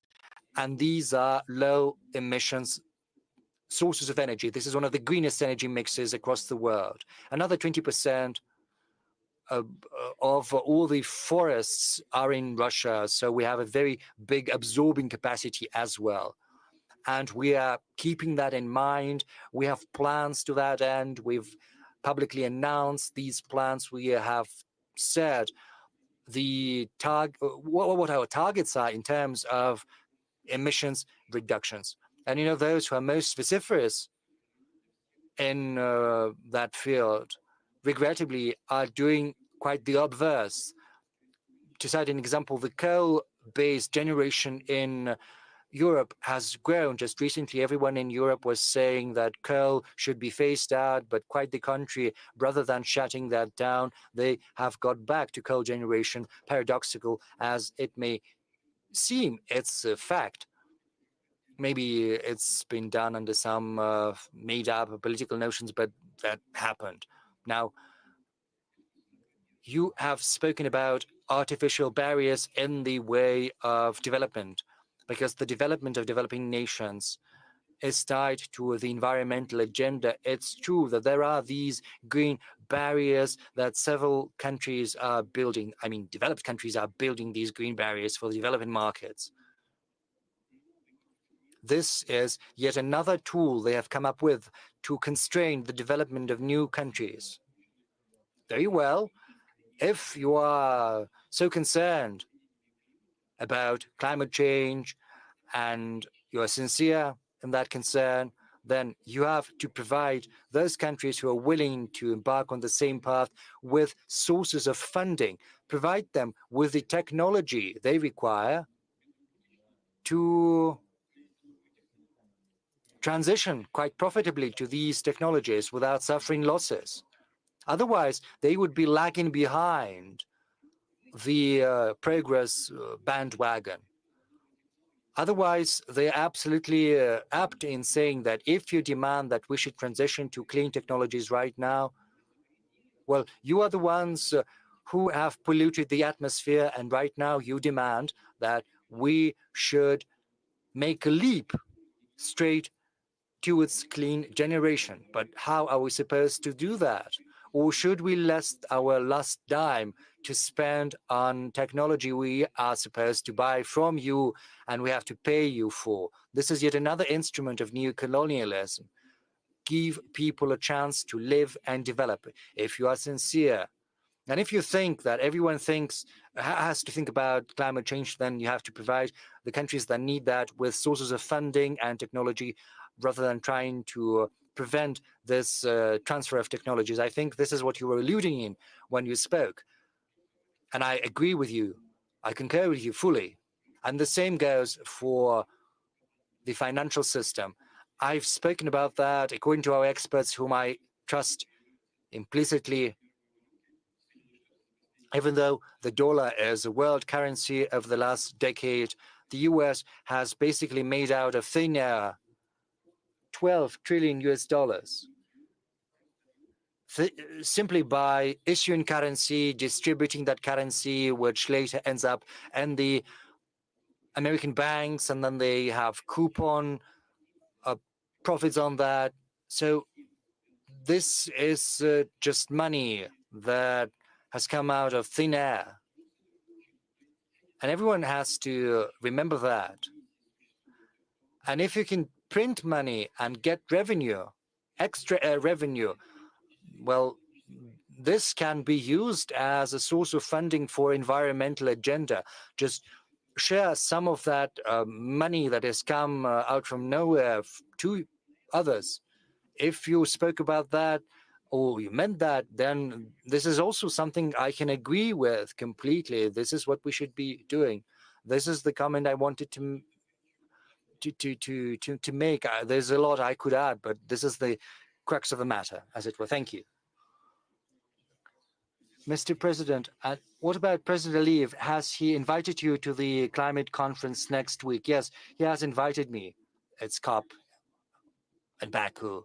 Well, I've recently been to Baku, and President Aliyev and I agreed that Russia would be represented at a high level at this event. Well, it's going to be attended by the chairman of the Russian government, Mr. Mishustin. Well, that's incredible. Well, let's move to another subject that is of great concern to all of us, because we're international relations scholar. You've spoken about Eurasian security, and we've spent a lot of time discussing that. And the Valdai report, to a large extent, is dedicated to that. And we've got a very good session. And I would like to give the floor to our friend from Norway, Glenn Diesen. He's going to share the summary with you. My name is Glenn Diesen. I'm a professor of political economy from Norway. And yeah, as our panel was on Eurasian security, I would just like to outline three main points. The first was that the source of conflict today appears to be a conflict between unipolarity and multipolarity. Now, to a large extent, this represents a new phenomenon in international affairs. As in the 19th century, we had the United States as a dominant maritime power in conflict with the Russian Empire as the dominant land power.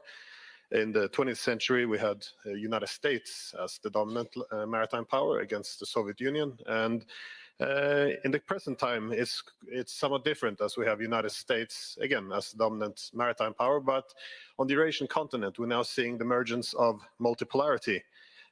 Which also presents a lot of new opportunities, because even the largest economy, China, doesn't really have the capability, or it doesn't even display the intention of attempting to dominate this continent. Instead, we see initiatives being put in place for a multipolar Eurasia.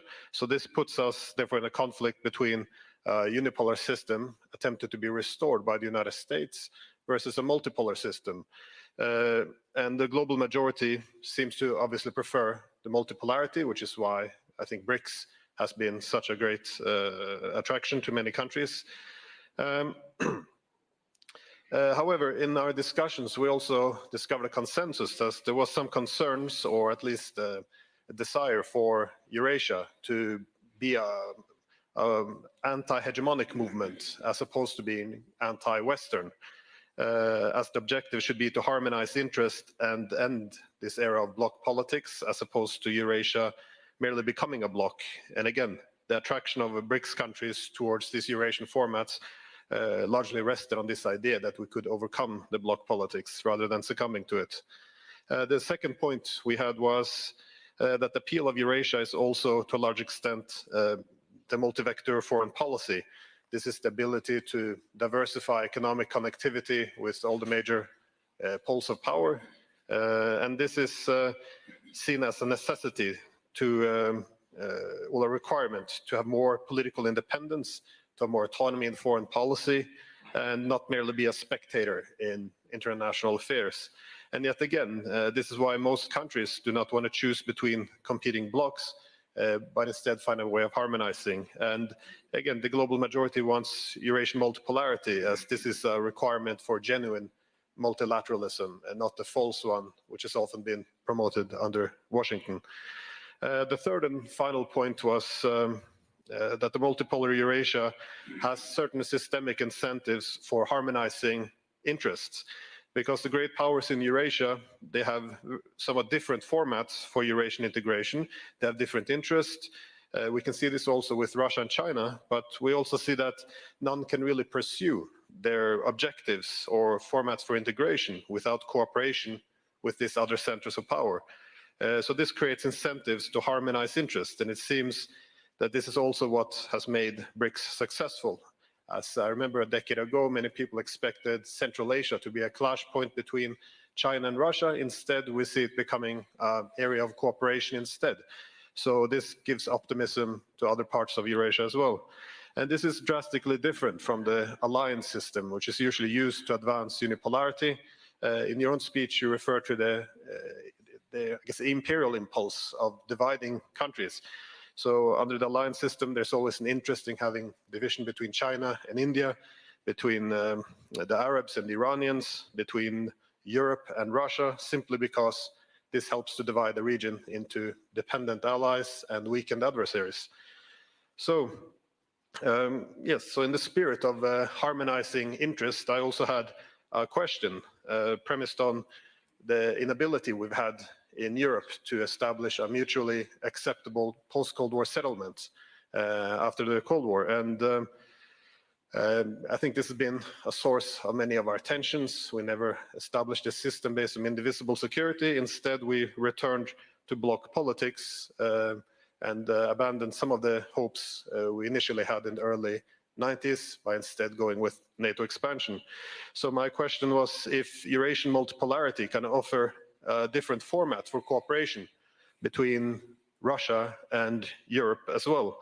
I ask this because I had a few years ago a book with the title Europe as the Western Peninsula of Greater Eurasia, and yeah, I was wondering on your opinions if you see any possibility for such a path forward. Thank you. Прошу прощения. Please forgive me. Sorry. Could you please repeat what you were saying in the end? Could you formulate the question yet again, please? Sorry, well, my question was, premised on the idea that across Eurasia, we've seen many countries being able to overcome their differences, their political differences through economic connectivity. We see this, for example, the deals the Chinese were promoting between the Arabs and the Iranians. And I was wondering if some format for Greater Eurasia, in which Europe would be a part of this Greater Eurasia, if there's some ability to use this BRICS or some other institutions to also foster better relations with Russia and Europe, so we can overcome this bloc politics in Europe, which we never were able to overcome after the Cold War.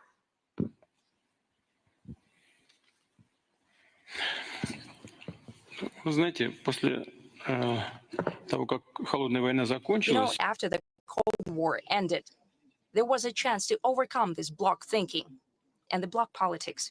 I can repeat it. After the Cold War came to an end, there was a chance to overcome the bloc mentality and the bloc politics. However, as I mentioned in my statement, I'm quite sure that the US simply didn't need that. It seems that they were possibly scared that they would lose control over Europe. They wanted to maintain it, and they're still doing so. Moreover, they strengthened their grip over it. But I wanted to say that at some point, it would lead to the weakening of that principle of complete subjugation. You know, what I'm saying right now is not anything bad. I don't want to, blame someone or anything, God forbid. But we see that many European countries, most of European countries that are NATO members, to the detriment of their interests, are conducting actions that benefit the US politics and the US economy. Well, look, the US, in certain states of the US, the energy costs 3 or 5 times less than in the European Union. So the decision is being made deliberately in the tax system. They're decreasing the revenue tax. For example, they create the conditions for the transition of whole sectors of economy, of whole industries towards the US, and some of them do move. First, that applied to those who were dealing with primary energy sources, that is, fertilizer productions as well as glass production and some other industries. They simply rolled back their activity because it was not profitable anymore. They're moving over the ocean. Now they're doing the secondary industries, more or less. It has to do with metallurgy and the car industry and so on. The governments can blame all they want, the ineffective management of the companies, of specific companies, but it has to do with the government policy first and foremost. And in those conditions, the management of the companies had to do something to defend, to protect jobs and their companies. But it's not always possible, though. Therefore, the conflict that unfortunately we're seeing today, that we're unfortunately taking part in, that allowed the US, to achieve the strengthening of their leadership, to put it mildly, have almost a colonial dependence of the countries. Honestly, even I didn't expect that. The same is happening to Japan. It's surprising. What did we do to Japan? Nothing. Not a single step, not a single word. But they introduced sanctions against it. How come? Where did that come from? Hence the question, what do we do with that? Well, we didn't do anything. Are there colleagues from Japan? Possibly there would be some questions from them. And it's even worse with Europe. I have already said it, but I will not refrain from the pleasure of thinking back to my conversation in 1993 with ex-Chancellor Kohl. I had the chance to be present at the conversation with a former mayor of St. Petersburg. Back in the day, I still had some German in me, and I acted as an interpreter between them. He let go of the interpreter and he said, go and take a rest. I stayed and I interpreted for them.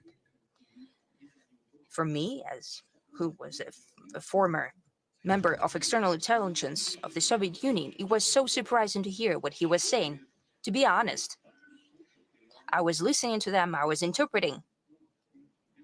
And to put it mildly, I was extremely surprised, because I still had cliches of the Cold War mentality in my head. I was a member of intelligence of KGB, of USSR, and all of a sudden, Chancellor Kohl started saying that the future of Europe, if it wants to preserve itself as an independent center of European civilization, the future is only with Russia. We need to bring together our efforts. I was simply agape. He continued in the same vein, and he spoke about his vision about the development of situation on the American continent, the way the US will continue to build its policy. Well, I will not give it verbatim, but he didn't say anything bad about the US, but he simply gave his expert opinion, not just a chancellor, but more like an expert. And in essence, I think 85 or 90% what he spoke about is happening. I can see it, and everyone can see it as well. And naturally, we should try to build a security system on Eurasian continent. It's tremendous in size. And naturally, Europe can, and I believe should be, and part and parcel of that system. I jotted it down. If PRC does not have a chance and doesn't want to play a dominating role, you said you spoke about Central Asia as well, and I will mention it too. I think there are certainly our friends from China here. The Chinese philosophy does not have that. They do not strive for domination. That's the trick. That's the attraction of the theory, of that proposal that has been worded by President Xi. One belt, one road. one belt, one common road. This is not a Chinese road. This is a common road, everyone's road, at least bilaterally.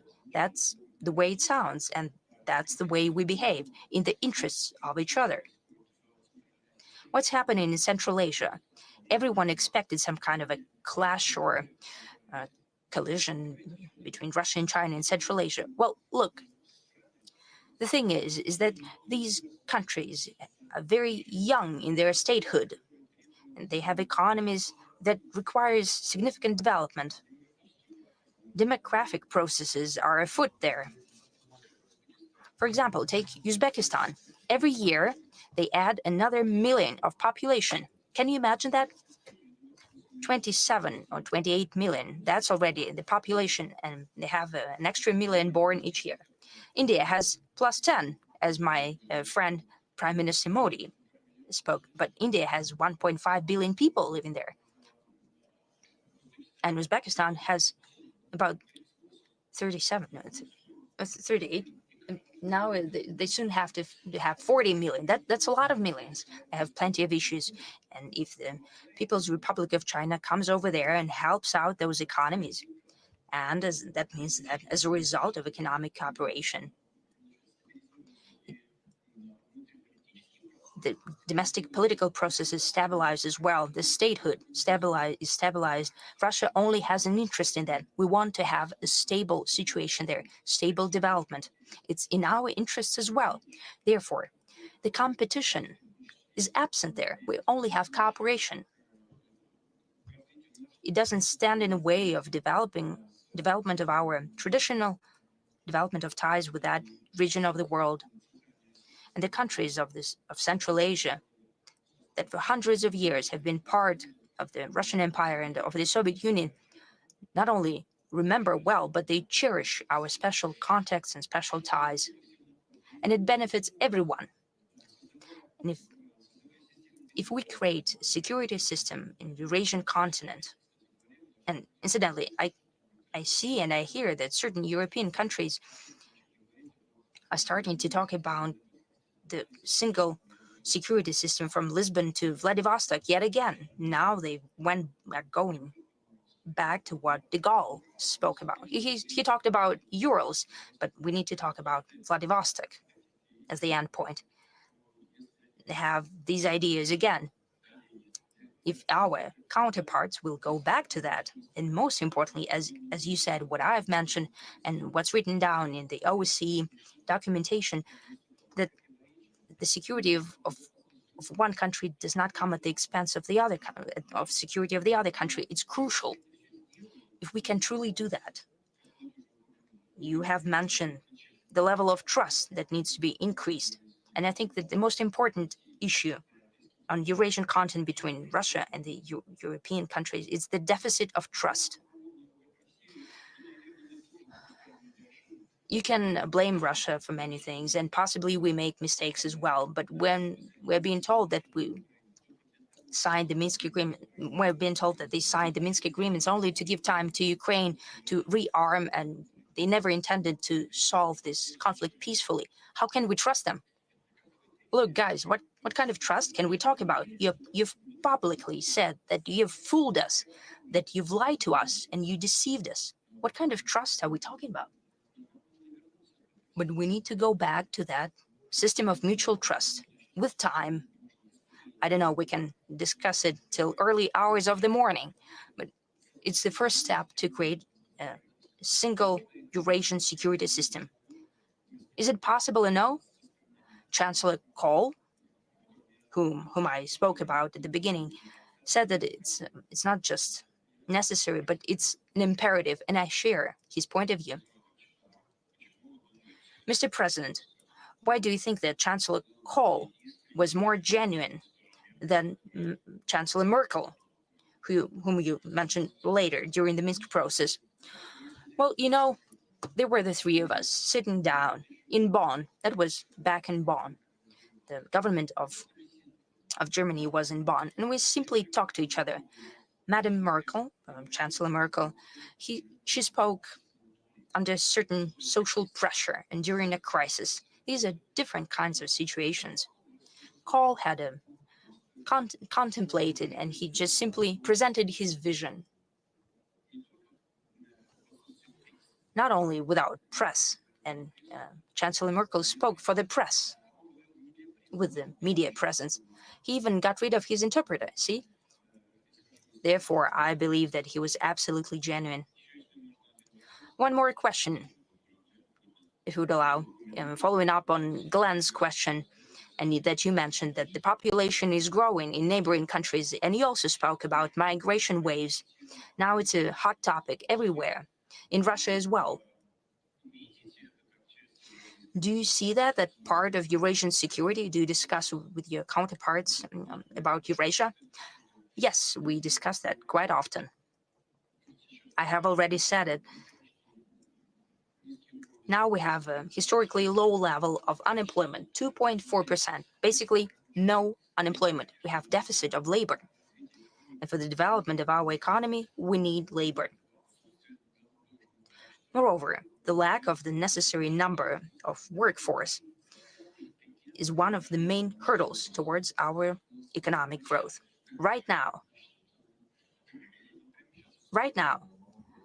in construction, we have about 500 or 600,000 people. That's the deficit right now. That an industry, we need about 250,000 people. That would not even be enough. It will be absorbed right away.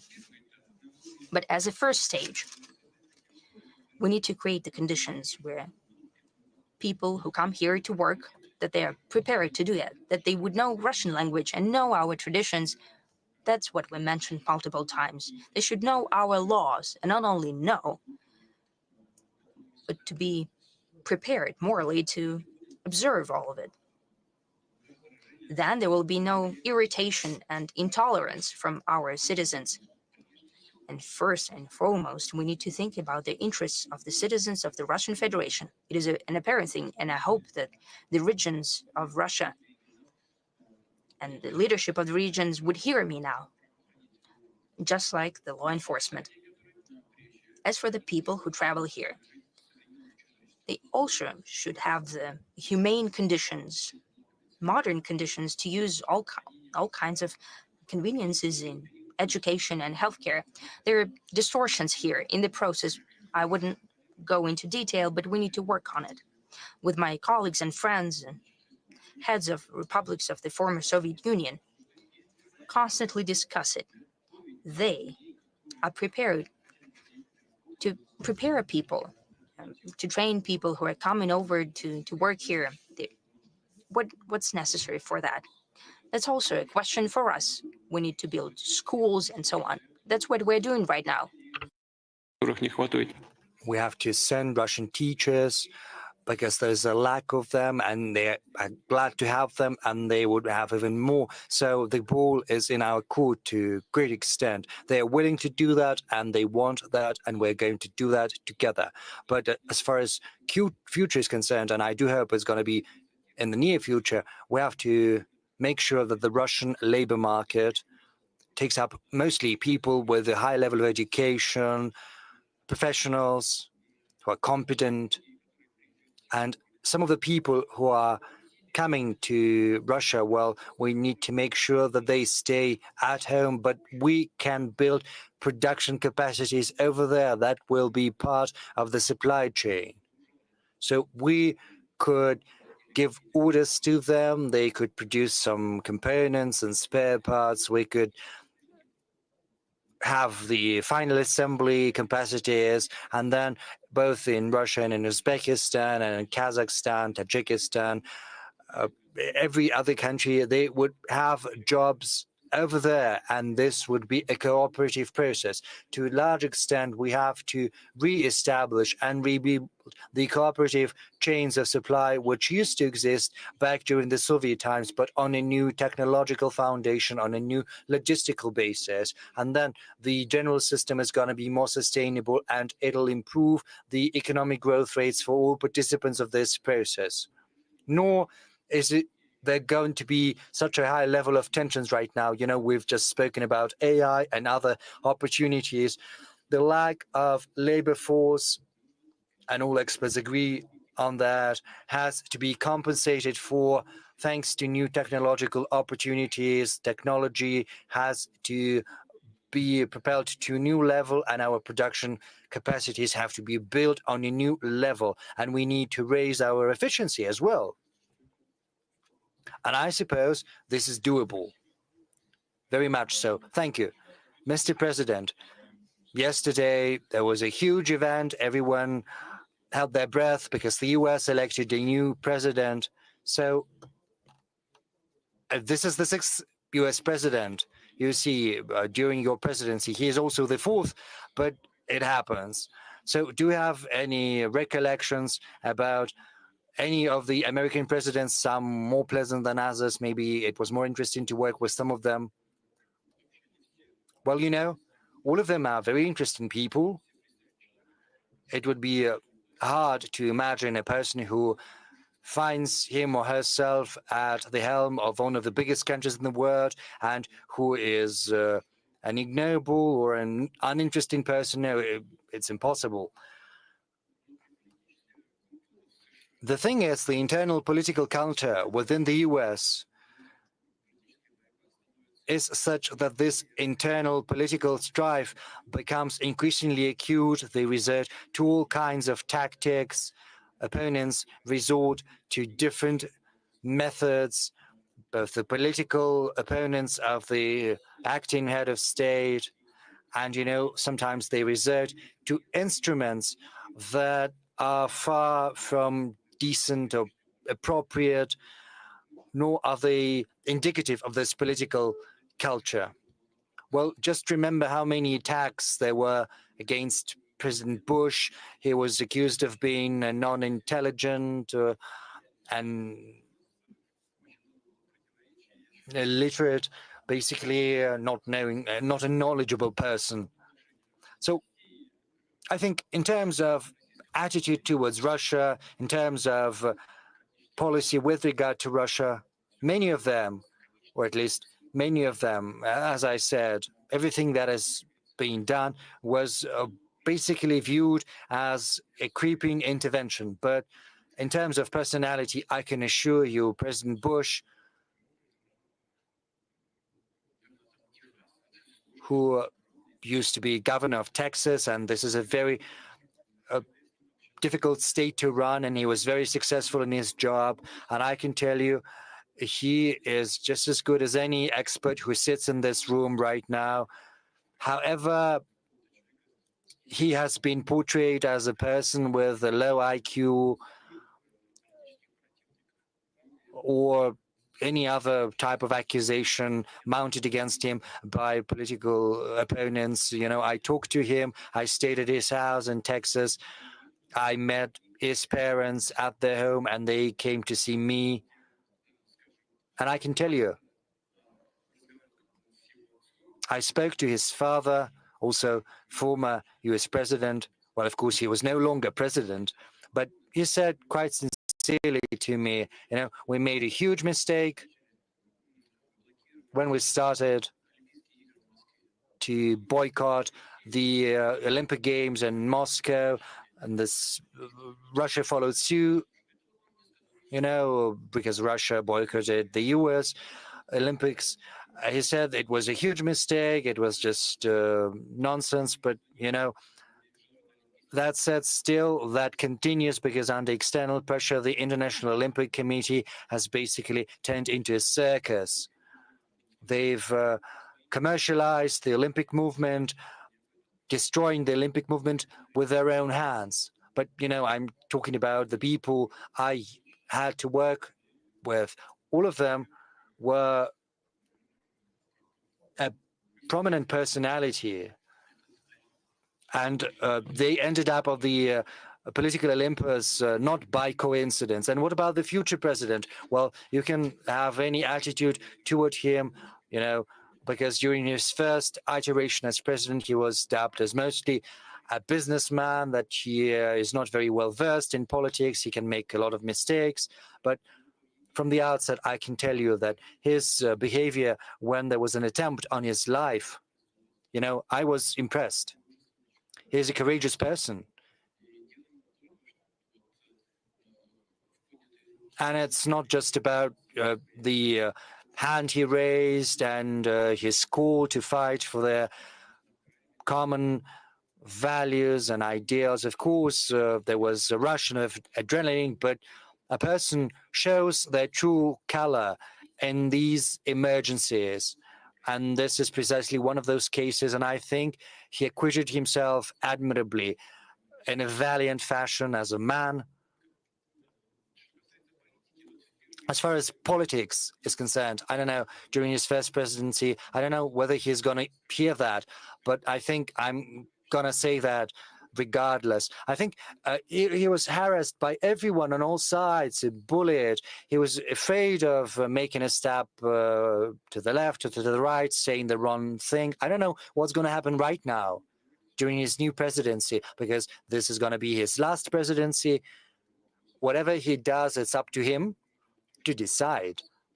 But what he's been saying publicly up until now, you know, I would be loath to comment on what was said during the electoral campaign, because, you know, that was a deliberate thing to fight for votes. But regardless, what he said about his desire to rebuild relations with Russia, to facilitate an end to the Ukrainian crisis, I think this deserves attention at the very least. And I would like to take this opportunity to offer my congratulations on his election as President of the United States. As I said before, we're going to work with any head of state that is going to garner the trust of the American people. And this is what's going to happen in practice. And if he does what he has been promising, you know, before the inauguration, if he makes a phone call, if he says, Vladimir, let's meet, you know, I don't think it would be beneath me to call him myself. I'm simply not doing that because, you know, at a certain point, the European Western leaders were calling me almost every week, and then they stopped all of a sudden. And you see, we're still healthy, very well. We're developing. If anyone among them wants to rebuild contacts, as I said, we have nothing against that. We're always open. We will rebuild these contacts and have a sincere discussion. But so far, there are many people who want to engage in a discussion. They are here in this room. So you're willing to talk to Trump? Yes, we are. We're ready. Well, Trump is not here yet. So let's have a discussion with those who is present in this room. Let's start with Professor Fan Shaoli, please. Over to you, Professor.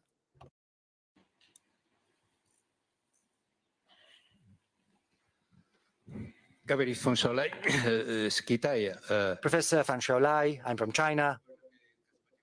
Mr. President, I'm very glad to see you once again.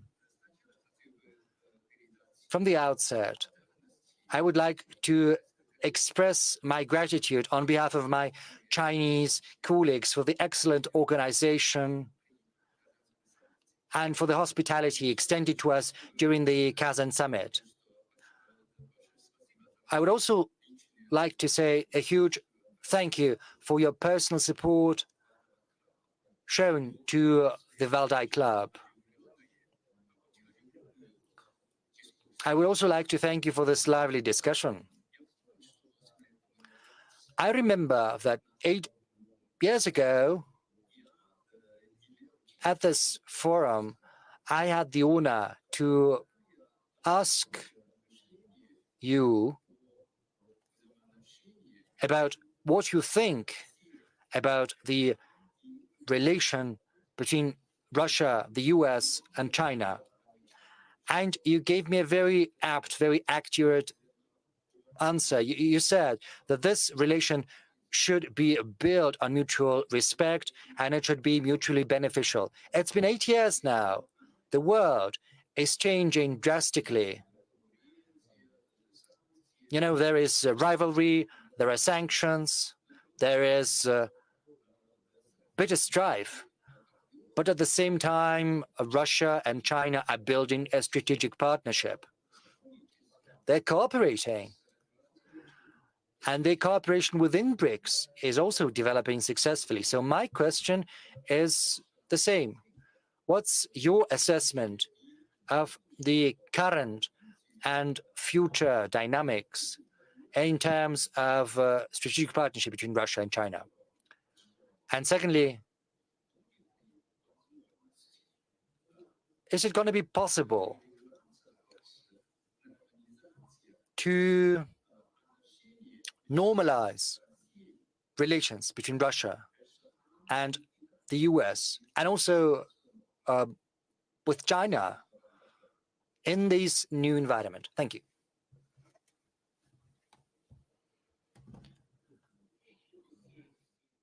As for relations between Russia and the People's Republic of China, these relations are at an unprecedentedly high level. These relations are built upon mutual trust. This is something we are lacking in our relations with certain countries, primarily with the Western countries, and I've spoken about the reasons for that already.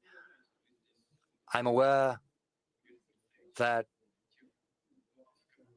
if the representatives of those countries that I'm criticizing were here, they would give me a list of their grievances with Russia. But, well, we're not going to have a discussion right now on this subject, but I would like to say that the level of trust between Russia and China is at the highest level in modern history. This, as well as our personal friendly relations with President Xi Jinping of the People's Republic of China, serve as the sure foundation for the development of intergovernmental ties. I'm not going to go into detail, but our bilateral trade is $240 billion US, probably not the biggest, but still ranks among the first biggest 4 trade partners of China. This is a very good result already. And this is a very important factor. And we are hugely complementary. We started with energy, nuclear energy, and as our technological capacities are growing, we have an exchange of these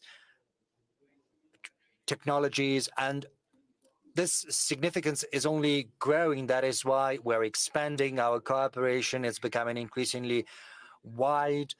The spectrum is also expanding, and we are paying increasingly great attention to high technology in different spheres. China has made a huge headway and achieved a lot in different spheres. I spoke publicly on the subject. According to our experts, the economic development model China has chosen is something it arrived at in a natural fashion based on the requirements of life, and it's more efficient than many other economic models because this model combines planned economy and market economy, and thanks to this model, Chinese experts are successful. And the political leadership manages not to build barriers in the way of what the economic specialists are doing. And they're doing a very good job together. China's economy is performing more efficiently than other economies. It's true that we are seeing a certain adjustment in terms of economic growth. Regrettably, the US is pursuing a policy of double constraint. It's trying to constrain both Russia and China. What's the point of fighting a two-front war? Basically, I do not understand that, but they believe that the economic ascendant of China is a threat to their economic dominance. But personally, I think if they want to be efficient, they should choose other methods to achieve these goals. Rather, they should show their advantages in a competitive rivalry. This should be fair competition, and this would create better opportunities in the US. Instead, they are introducing bans and prohibitions, which in the end comes back to deal a blow to their own economy. Say the ban on Chinese goods or the use of Chinese technologies in the American market. This will only result in inflation and in higher prices. That's going to be the end result of that. As far as our cooperation is concerned,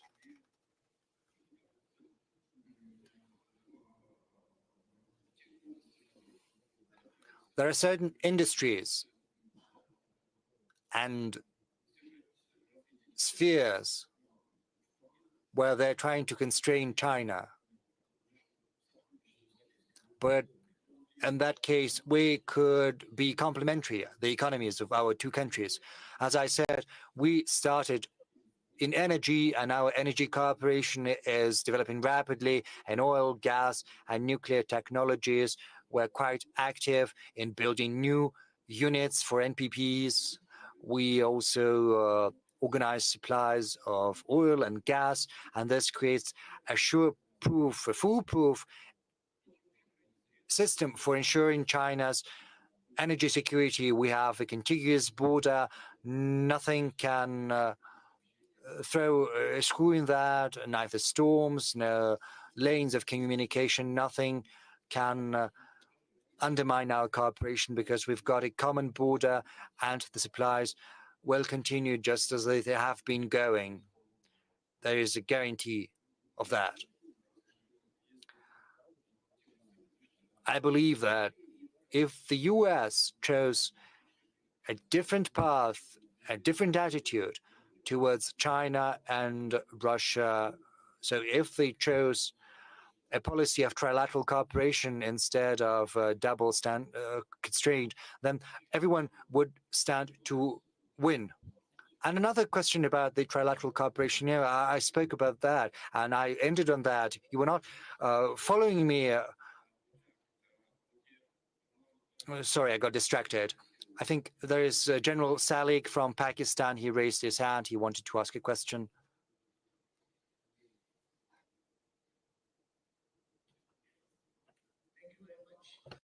President, my question is about the stability between the global powers. The New START treaty is expiring on February 2026, and there appear to be no chances of its renewal or extension, and no other treaty is being negotiated.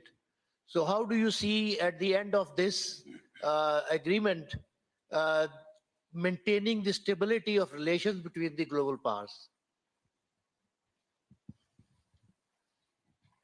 Вы знаете, ведь You know, we never refuse to continue the dialogue on strategic stability. However, it's an open secret, and everyone knows it, not only this audience, but around the world. It is well known that the United States and their satellites, there is no other way to put it, regarding the leadership of those countries who, to the detriment of their interests, follow the path towards Russia proposed from over the ocean. Then the US state the goal for themselves to deliver a strategic defeat to Russia. A strategic defeat. What is a strategic defeat? What is to achieve a strategic defeat of a specific country? If not annihilate this country, then I don't know, to bring the role of the country, to reduce it to a naught. Why would we need the nuclear weapons then? At the same time, they want to have a dialogue on strategic stability with us. How come? Well, how does it work?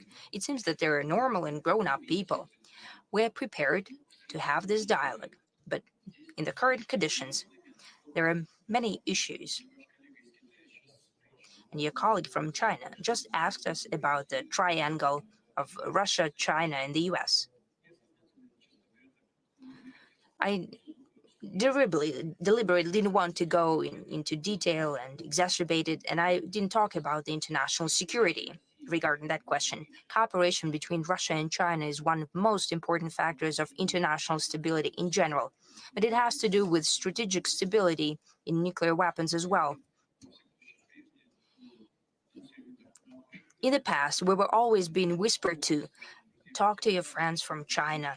They should join the conversation about decrease of their nuclear arsenals. And our Chinese friends responded, guys, look, we have less delivery vehicles, we have less nuclear warheads. You should cut it down to our level, or we can grow up to your level. Otherwise, there should be no discussion about the cut downs, right? That's very reasonable. And the rest of it is just nonsense.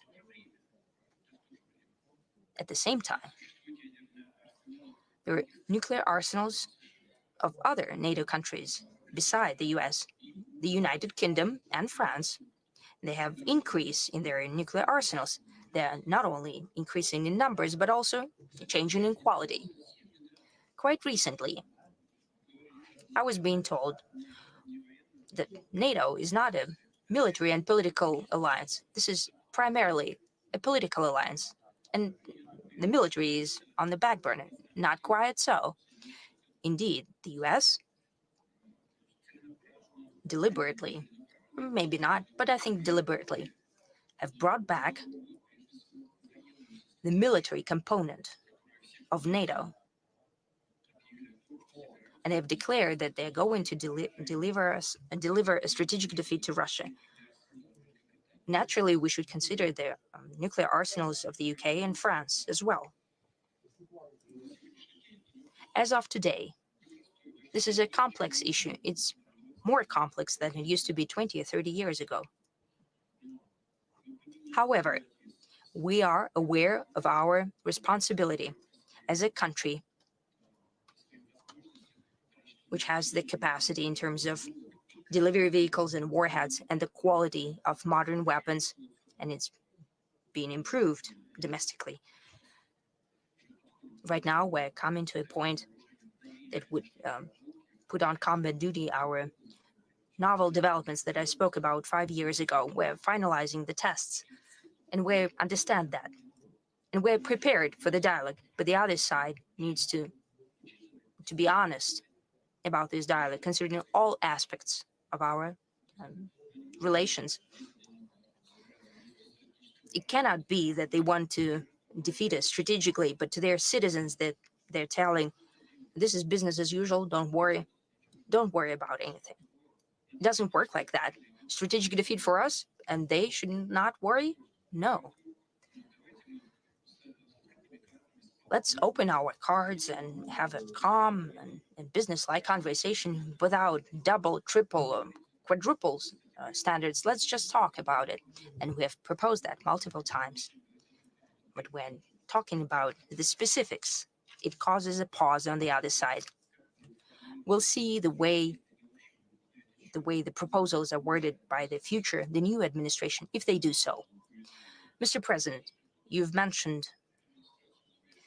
the demonstration of the newest developments. Are there some newer ones? Yes, there are.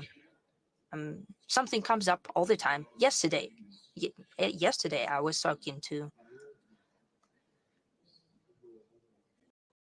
one of the heads of the largest firms, and he reported on his ideas in this sphere, but it's premature to talk about it.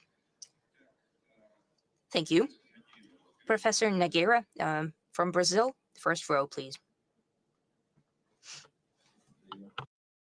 I'm Paulo Nogueira Batista from Brazil, and I'd like to ask you, Mr. President, if you could expand a little bit on two topics you touched upon in your presentation and comments, BRICS and US dollar. What role do you see for the BRICS in constructing alternatives to the unreliable and dysfunctional dollar system? Russia proposed in this 2024 chairmanship of the BRICS detailed, interesting proposal for a new system of cross-border payments based on national currencies. How do you see this discussion going forward? Are you confident that we can move forward on this basis?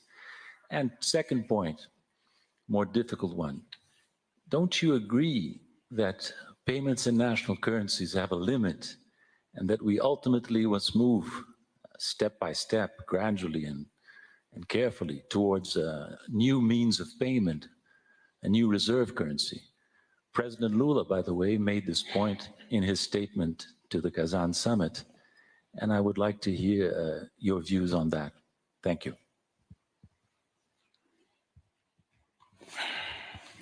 Вы знаете, я свою позицию основываю... My position is based on the proposals from our experts. I trust them completely. Naturally, they're experts at the international level. And beforehand, I had a discussion of our proposal. And when a certain idea is generated, my role is that within the country, the expert community and the government and the central bank engage with these ideas. So these ideas are shaped in a certain way. When everyone understands what they're talking about, we should propose these ideas to our partners. That was one of my proposals to President Lula. He got interested. He received our experts in Brazil at a very high level.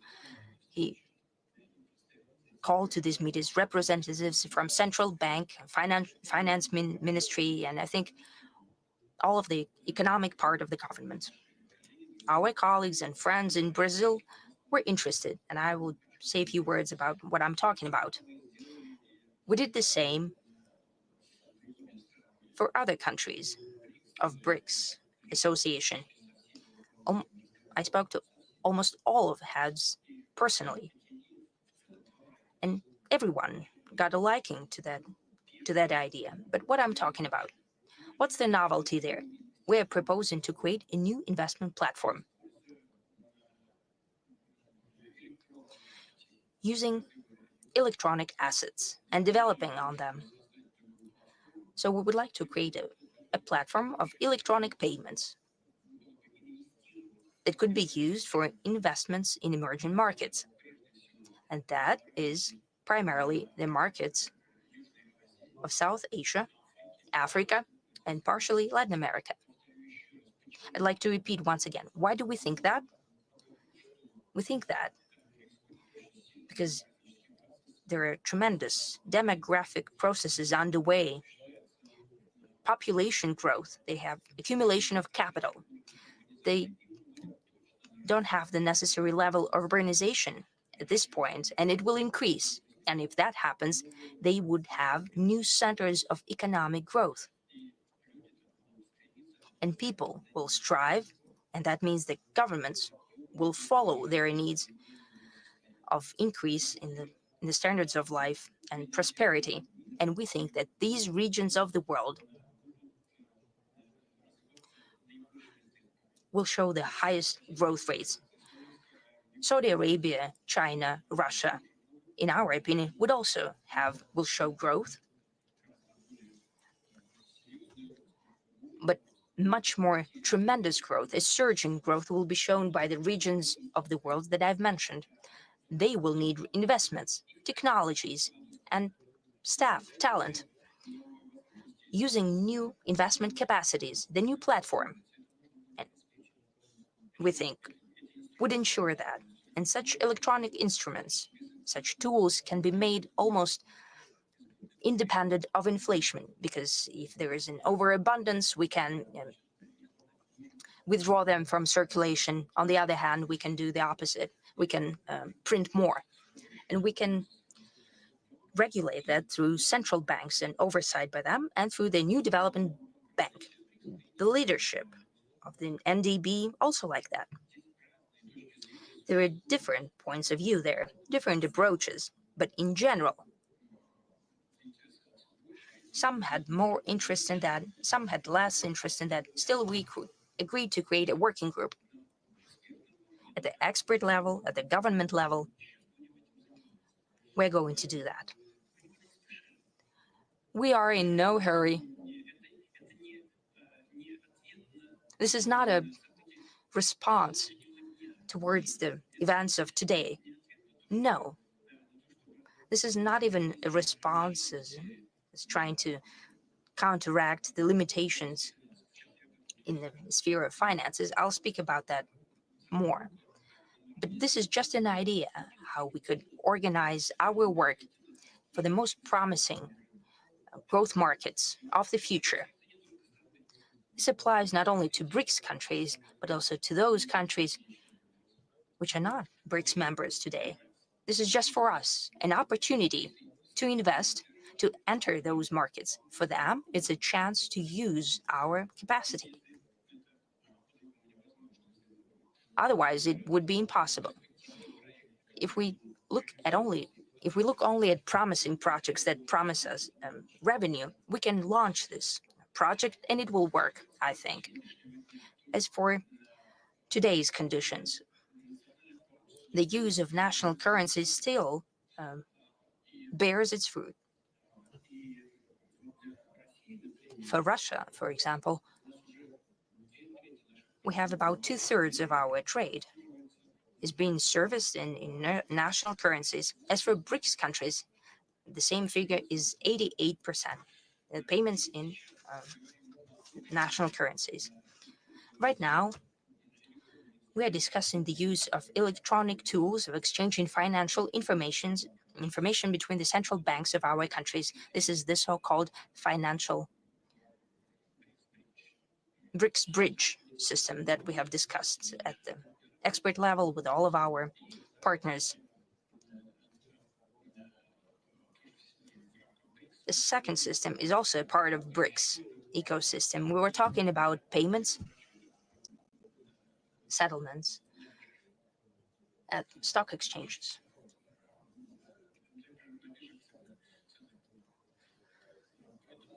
At securities markets.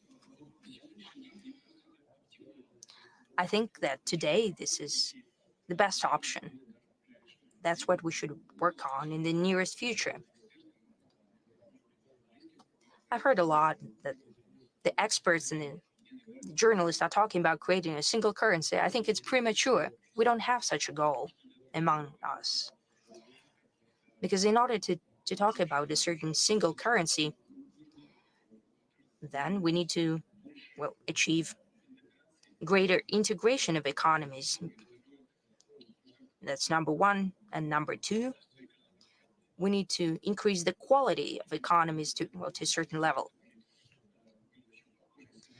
So these would be very compatible in terms of volume and quality, compatible economies. Otherwise, it would be unrealistic and possibly even detrimental. We shouldn't make haste here. And I want to wrap up with what I usually start with when I respond to questions like that. We never wanted to abandon dollar, and that's not our commitment. The political and financial authorities of the US or of Europe are doing it themselves.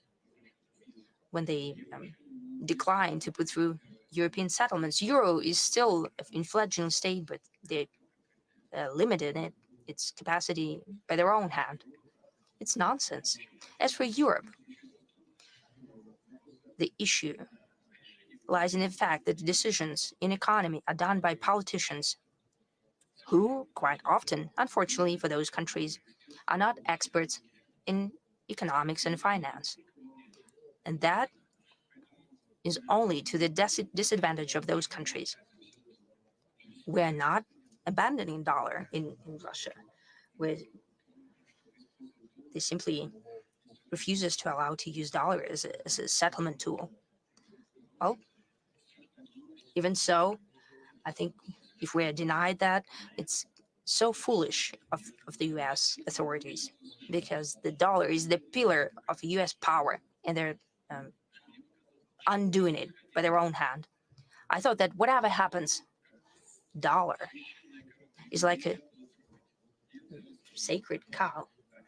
It should not be touched. It's in discontinuation. The udder is dirty. They got rid of the horns. Well, they're to blame on their own. The payments in dollars are decreasing.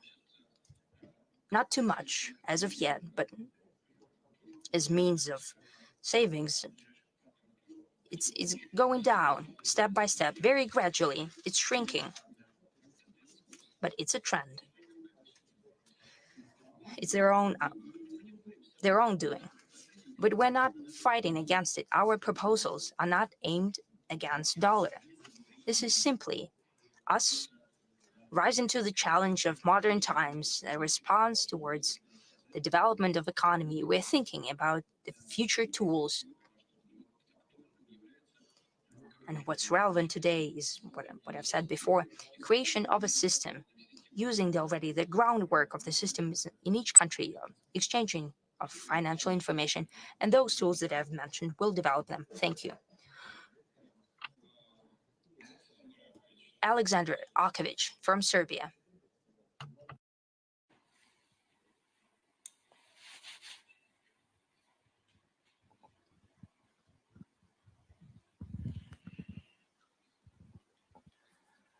Dear Mr. President, I am Alexander Akovic, historian from Belgrade, Serbia.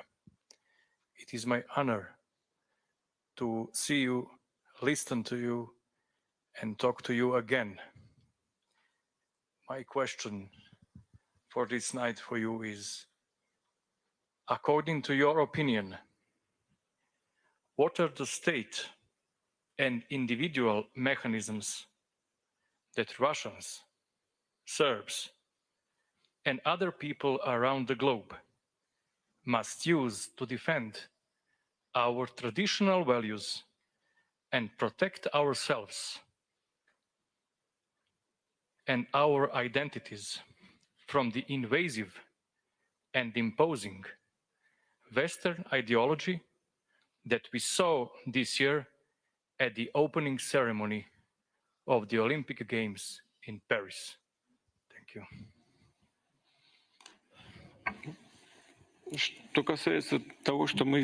Well, as for what we saw at the opening ceremony, honestly, I didn't watch it. Someone told me afterwards, and I did give it a watch. I don't know what they were gonna do, what they wanted, why the organizers chose that, and why it was greenlit by the International Olympic Committee. It was an insult to millions of Christians, of believers. Why there is a need to insult anyone, I do not quite see that. Why there is a need to insult the sentiments of Christians. Those who organized that say they didn't want to insult anyone, but the same happens with regard to the Islamic community when the Quran is being burnt, or when there are some illustrations or caricatures with the Prophet, and when such things are being published under the aegis and pretext of protecting freedom of speech. Well, I'm just repeating what I have spoken about on multiple occasions, because the freedom of one person or society and where the freedom of other persons starts. Because, you know, you can insult someone and religious feelings of other people and say, this is my freedom, but this would lead you as far as to, I don't know, murder someone. Because if you want to murder, is it gonna be like encroaching on your freedom? Well, of course, that is nonsense. People do not feel the line, the border, as they say. They have a vision and they do not know where the boundaries lie. Yes, if you have a vision, it's all right. But if you know that this vision of yours might insult other person, you should refrain from going public. The rule is as simple as that. They believe it possible to act in such a fashion. Incidentally, the same goes for the opportunity for men to compete in women's sports. You know, it simply destroys women's opportunities. Well, I'm sorry for broaching this subject. Maybe there are some sports which are not for women. I'm sorry, I do not want to insult anyone, but women should compete with women. Well, yes, there is box, and maybe that's a male sport. But, you know, if you declare that you're a woman and then you go and you break a nose of a woman, it simply destroys women's sports because women will have no chance of competing. Men should compete with men. And if you're a man and you declare yourself a woman, you should compete with similar people. Or, you know, it's like those who get a medical certificate, say that they have an illness and they take a medicine and they have an unfair advantage. Well, you can organize, again, a competition among people who use the same method. This is only natural and this is not going to insult anyone. No one is going to be offended by that, I think. Now, as far as protecting our values is concerned, I think we should use any means at our disposal to protect these values. Mr. Van Ven, please. Thank you.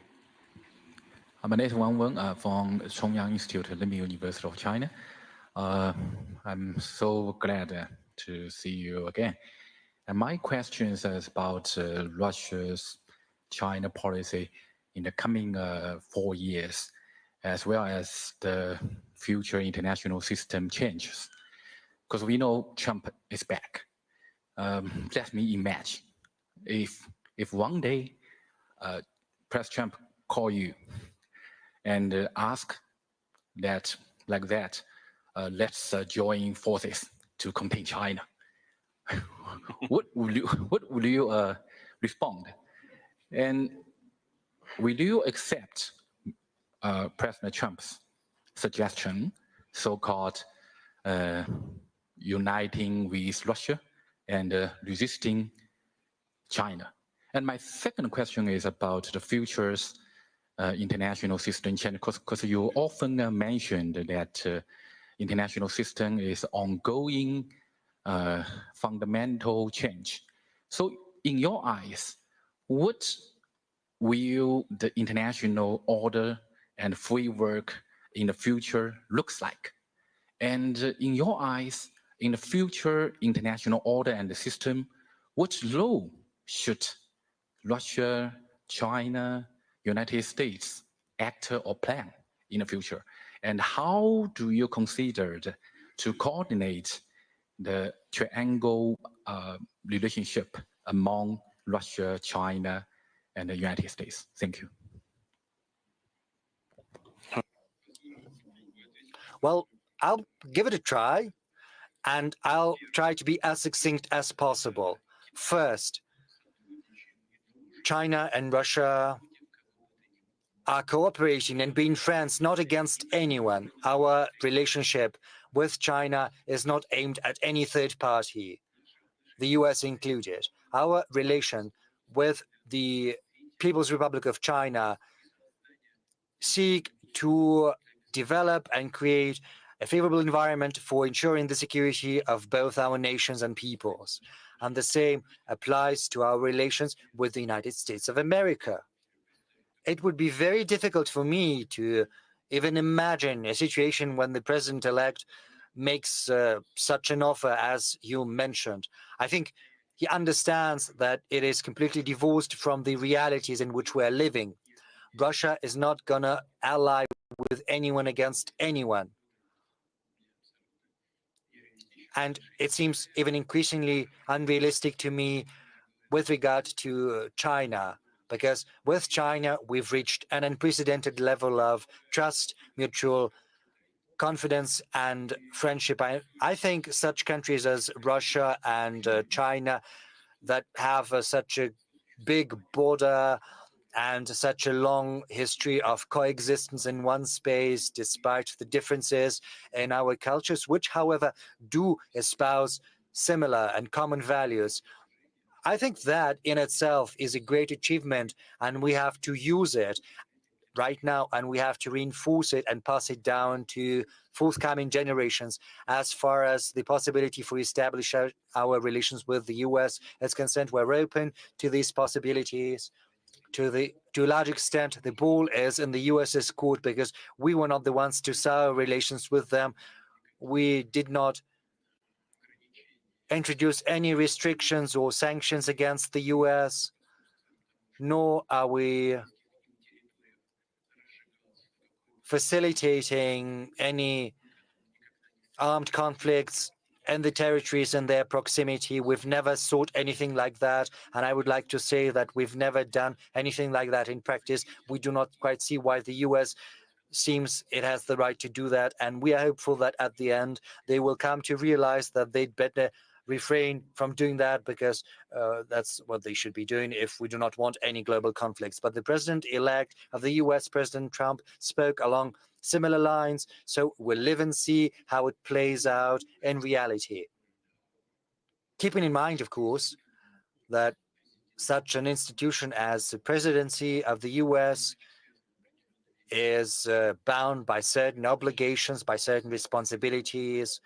The president of the US is tied to a certain extent to those people who helped him arrive in power. In the past, Jacques Chirac said, what kind of democracy can we talk about in the US? Because without a billion, if you don't have $1 billion US in the pocket, you shouldn't even entertain the thought of participating in the elections, let alone participate in practice. And those people who provide those billions, they participate in building the future team. And if they delegate someone, they have a lever for exerting influence upon those people who will be part of that team. So it's important to see whether the president-elect manages to build good relations with this so-called deep state and also build contacts and relations with the voters. If he keeps his promises, his authority is growing, and he can use that authority to become an independent political figure, even in his relations with those influence groups that help him arrive in power. It's a very complex process. What's going to happen in the US is something we cannot tell for sure, but I'm hopeful that our relations with the United States of America will be re-established at a certain point in time, and we are open to that. Thank you. Thank you. From someone from here, yes, you mentioned Japan, I think. Mr. Nabiri is here.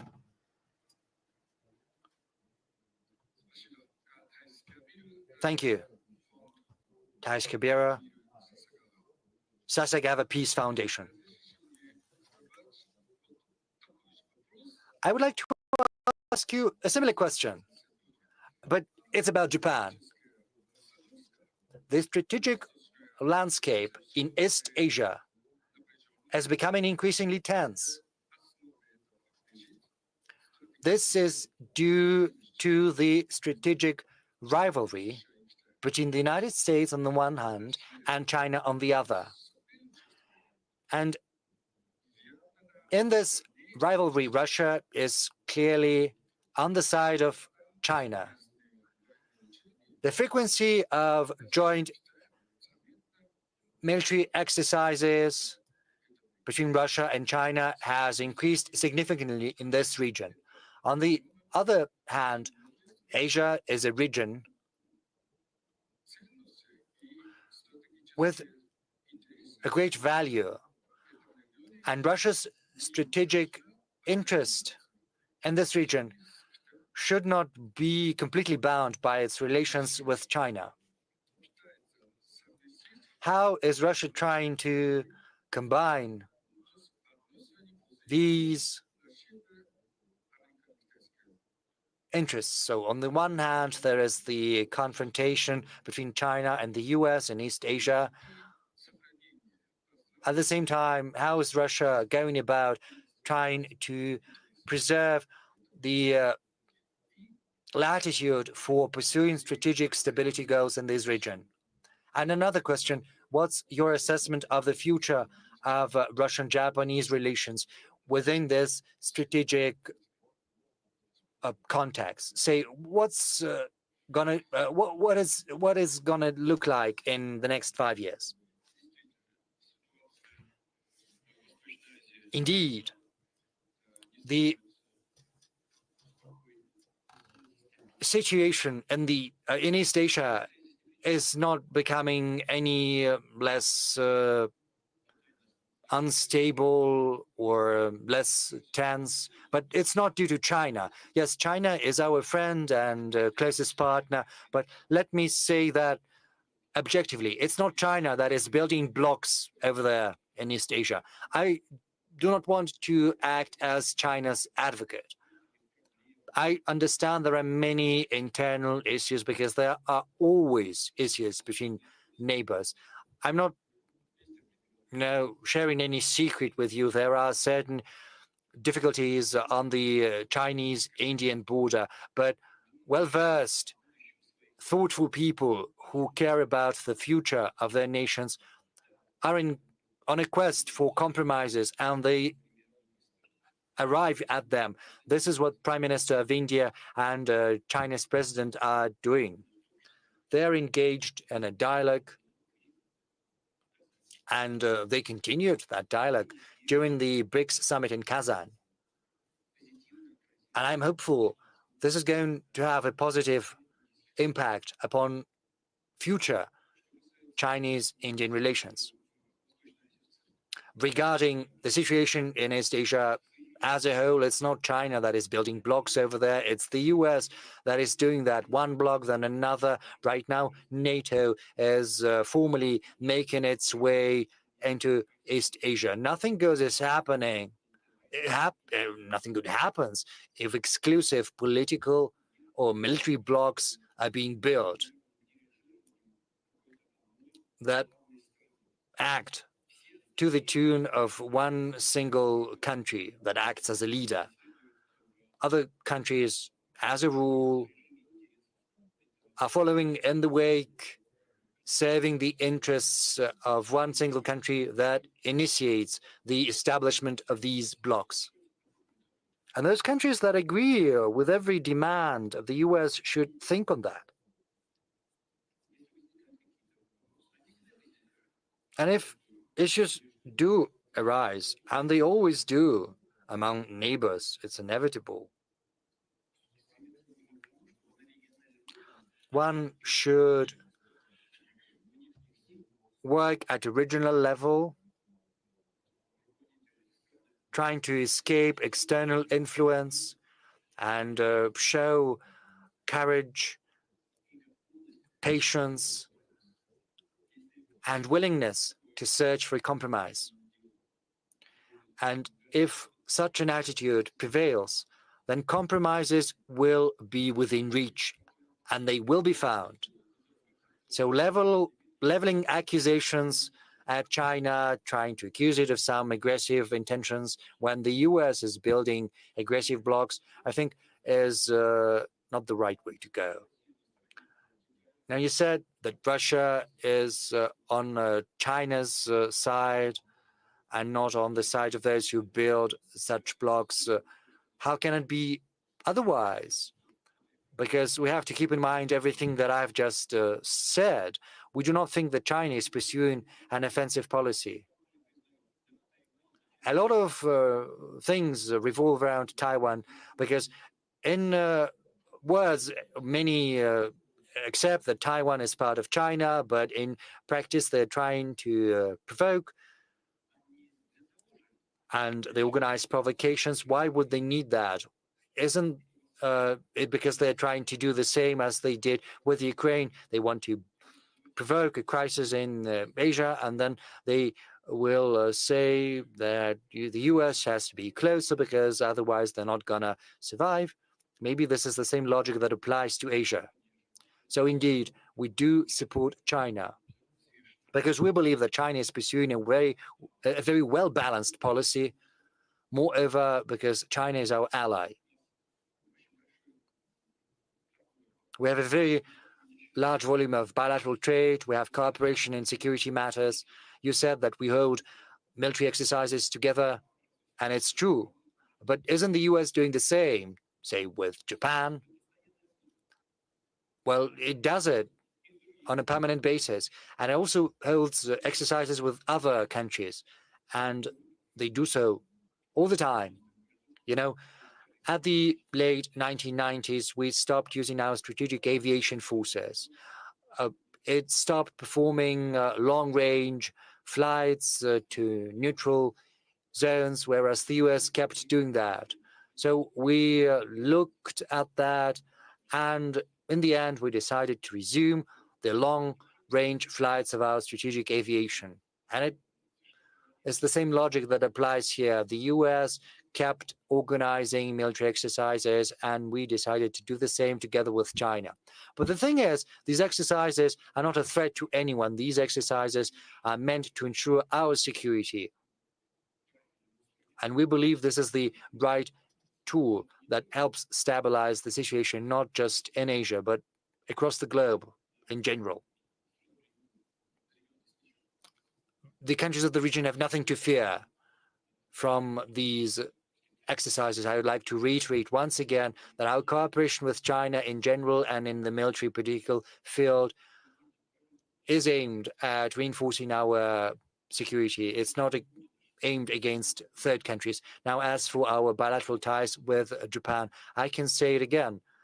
What I told to your colleagues, we were not the ones to sour relations with Japan. We did nothing wrong against Japan. We were held in negotiations. We were trying to arrive at a solution to a very complex matter of the peace treaty, and there was talk about a very difficult compromise based on the 1956 declaration of the Soviet Union. Even ratified this declaration. It was the Japanese side that renounced that declaration, but it was at the request of Japan that we got back to this declaration. We agreed to that.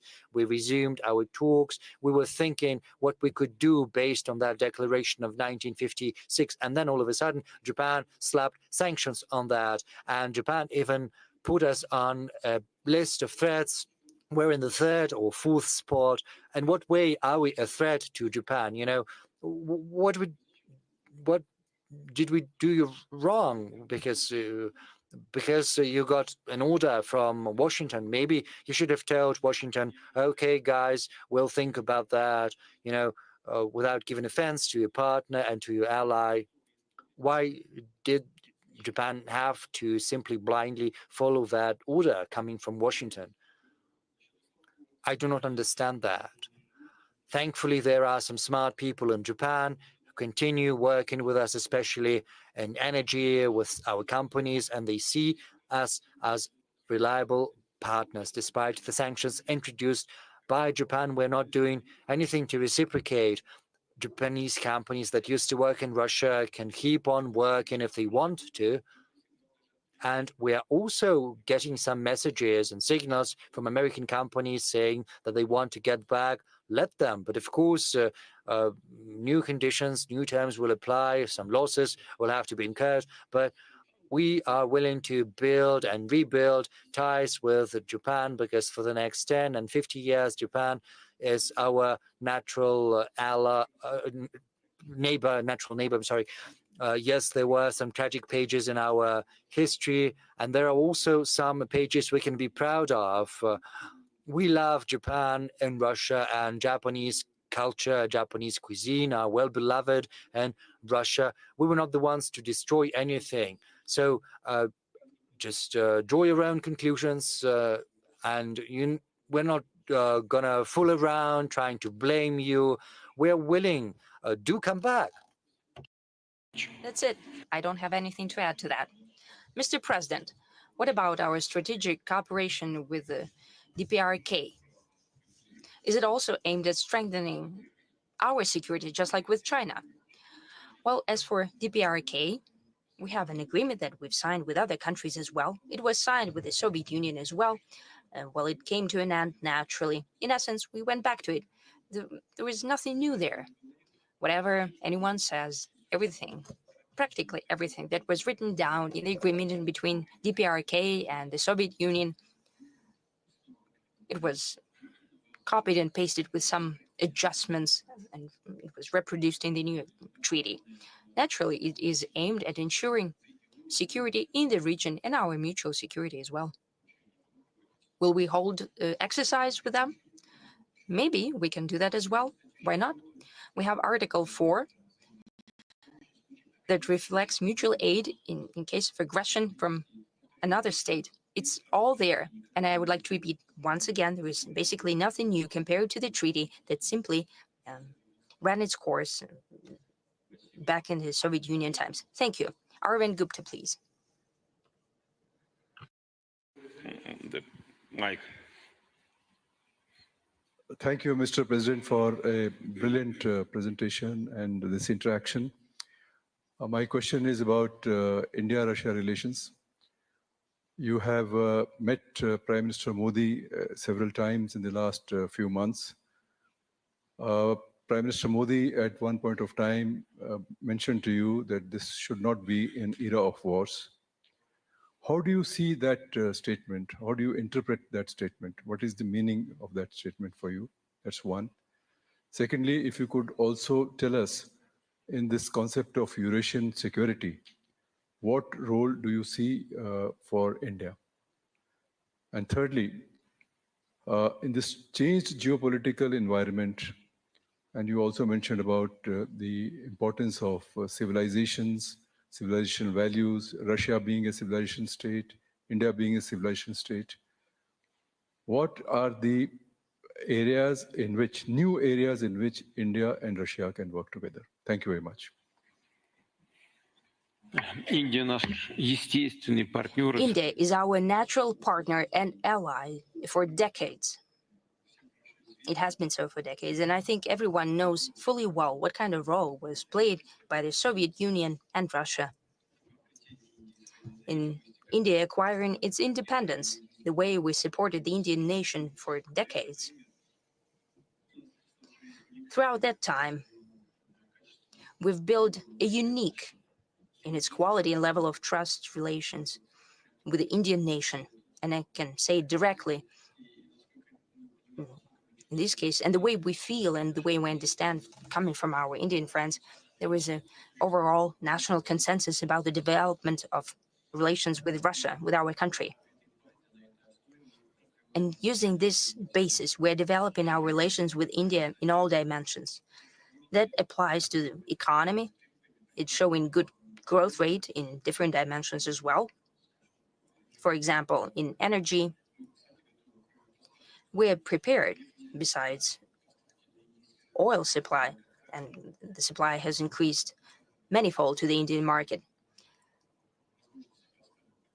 But we can talk about possible LNG supply. We're working in nuclear energy very actively. We are building nuclear power plants in India. We have tremendous respect for the idea of Prime Minister Modi. Make in India, his call to make in India, and we're prepared to invest in that. Take energy, for example. One of the largest foreign investments of $20 billion is the Russian investment. We're prepared to increase it in the same vein. Naturally, now we need to think about new technologies, and we're prepared to do that. At the last meeting, His Excellency Prime Minister noted that Indian producers of agri-produce tremendously need a greater increase in fertilizers. We have done that, and we are prepared to increase our supply. I mean the needs of Indian agricultural sector. There are other needs as well. India is a great country, the largest in terms of population, 1.5 billion people, additional growth of 10 million per year. It is growing very quickly. It is leading in economic growth among major economies, 7.4% GDP growth per year, I think. And India is one of those countries whose growth will be greater than even well-developing countries of today. Therefore, our vision of what and how and in what spheres and at what speed of development in our relations, it is all proceeding from the reality of today. And the reality is that our cooperation is increasing manifold. Maybe our trade is not as high as with China, but it's almost $60 billion at 58 and something. and it's increasing every year. This year, over the past 9 months of this year, we see the same trend. As for solving most acute crises, we are very thankful and we have great respect for the ideas of His Excellency Prime Minister Modi. He expresses his concerns about conflicts in Ukraine as well, and he proposes his ideas how to settle the conflicts. Naturally, we keep abreast of these proposals, and naturally, we're not only thankful to His Excellency for his attention to these issues and for his proposals as well, for the way, for the fact what he's doing in this regard. In general, I think that our relations with India, we're developing at a high rate, and we have every reason to believe that using the groundwork that we have laid before will show even greater rate of development than today. Incidentally, and it is traditionally known that we have good relations in security and military and technical cooperation. Look at how much Russian equipment is in Indian army. We have high level of trust in this sphere. We're not simply selling to India. We're not simply selling our armaments, but we're developing weapon systems together. Brahmos system is very well known. We have made it that could be used in 3 spheres, in sea, in air, and on land. Everyone knows that fully well. There are no questions there, and it causes no irritation, but it testifies to the high level of trust and cooperation. Will continue in the same vein, and I hope that will be in the near future and in the far future as well. Can I ask questions now? Are we close to midnight? Yes. And we're still here. Okay. You can go ahead and choose. At the very back of this sector, I see a hand, but I don't see who's raising it. A lady there, closest to you? No. Over there. Raise your hand, please. Over there. Thank you.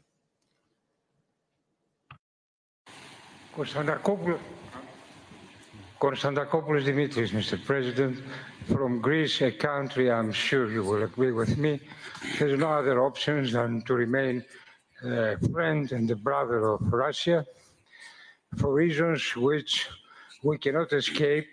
They are inside our deepest cultural and historical identity. My question is the following one.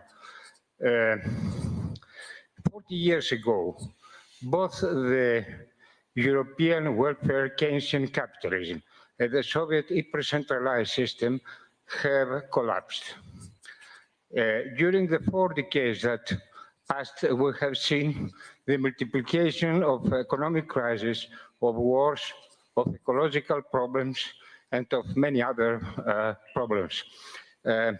I'm wondering if it has not come the time to orient ourselves towards a kind of planned economy in national, regional, and international level. I don't mean the sclerosis of the past, so to say, a little bit military socialism. I mean a system as the one you described, of a combination of market and plan, a system like the one you tried to apply in your country just some years after the October Revolution with a new economic policy, even to introduce some elements of socialism, as you referred also to your revolution in the beginning of your intervention. Thank you. Вы знаете, чем острее кризис, You know, the more acute the crisis, the more plans, the more planned economy is. The greater the need for the government to intervene in the solving of the crisis. But the greater accumulated resources and goods, the more often we hear the proposals to move on to exclusively market principles. Here come the liberals and Democrats come over and start to spend everything accumulated by the conservatives. And then with time, there is always a crisis of overproduction or a crisis that have to do with that.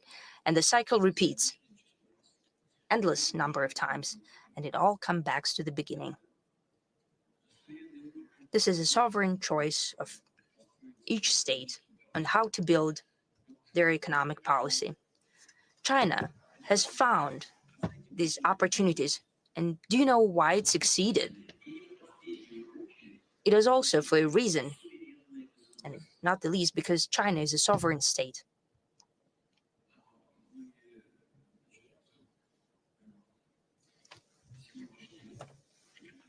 And many of today's economies, due to many various reasons, due to their obligations within economic alliances, military and political alliances, voluntarily have abandoned a part of their sovereignty. And they're incapable of making decisions in economy and in ensuring their security. I'm not appealing to anyone or calling anyone to anything, but I'm simply responding to a question. Yes, possibly at a certain point in time,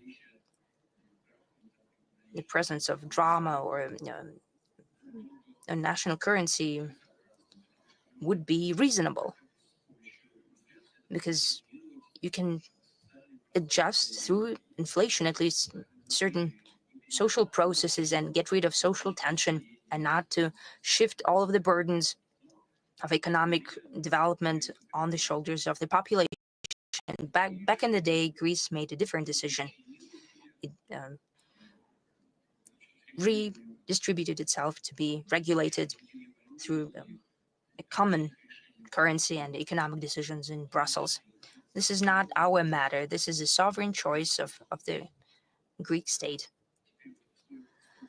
What to do in these conditions is hard for me to say, but as some of my friends and colleagues from the EU told me, I still have some, the Brussels makes more decisions that are obligatory, that it was used to be done by the Supreme Council of the USSR during the Soviet times.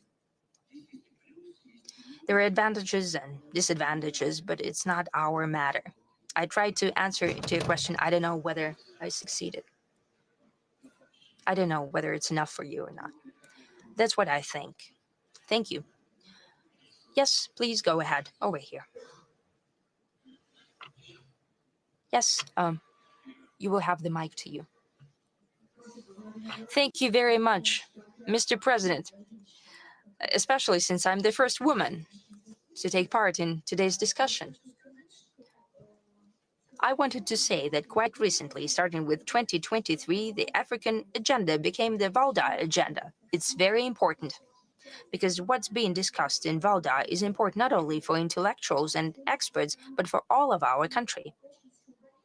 It is very symbolic that one day after we finish our work, we'll kick off the first ministerial conference of Russia and Africa in Sochi as well.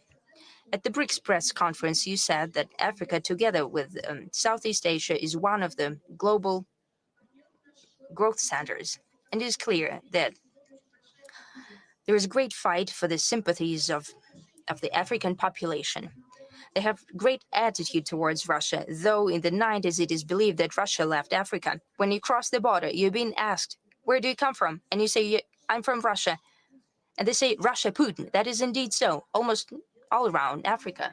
And I think it has to do with the fact that Russia, unlike the West, that used to plunder those nations for their own benefit, ensured political and economic sovereignty of the African states and stood at the origins of African economic space and humanitarian space as well. But in terms of competition, China, India, and all players, and even Turkey and countries of the Persian Gulf and Iran, Russia needs to find its niche where it would be best for Africans. We, as experts, also have our proposals, what we need to pay attention to. But you have held dozens of negotiations with African leaders and multiple with many leaders. During those negotiations, was there one promising dimension that everyone would be talking about, that every African leader mentioned? Thank you. You know, African continent is tremendous in size, and the level of economic development and security situation is very different. I can agree with you that we have no contradiction basically with not with any African country. And the level of trust and liking towards each other is very high, primarily due to the fact that in the history of our relations with the African continent, there was never even a shadow of a trouble. We never exploited the African nations.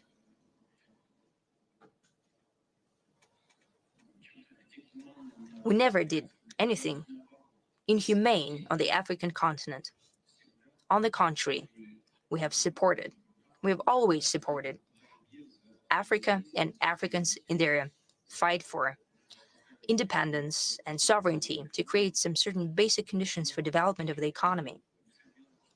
Now, these days, we need to have a new approach. I think that if there is anything in common, then they all care about creating a conducive security environment, because these neo-colonial tools that were preserved in the economy, I mean the Western countries, and in security sphere as well.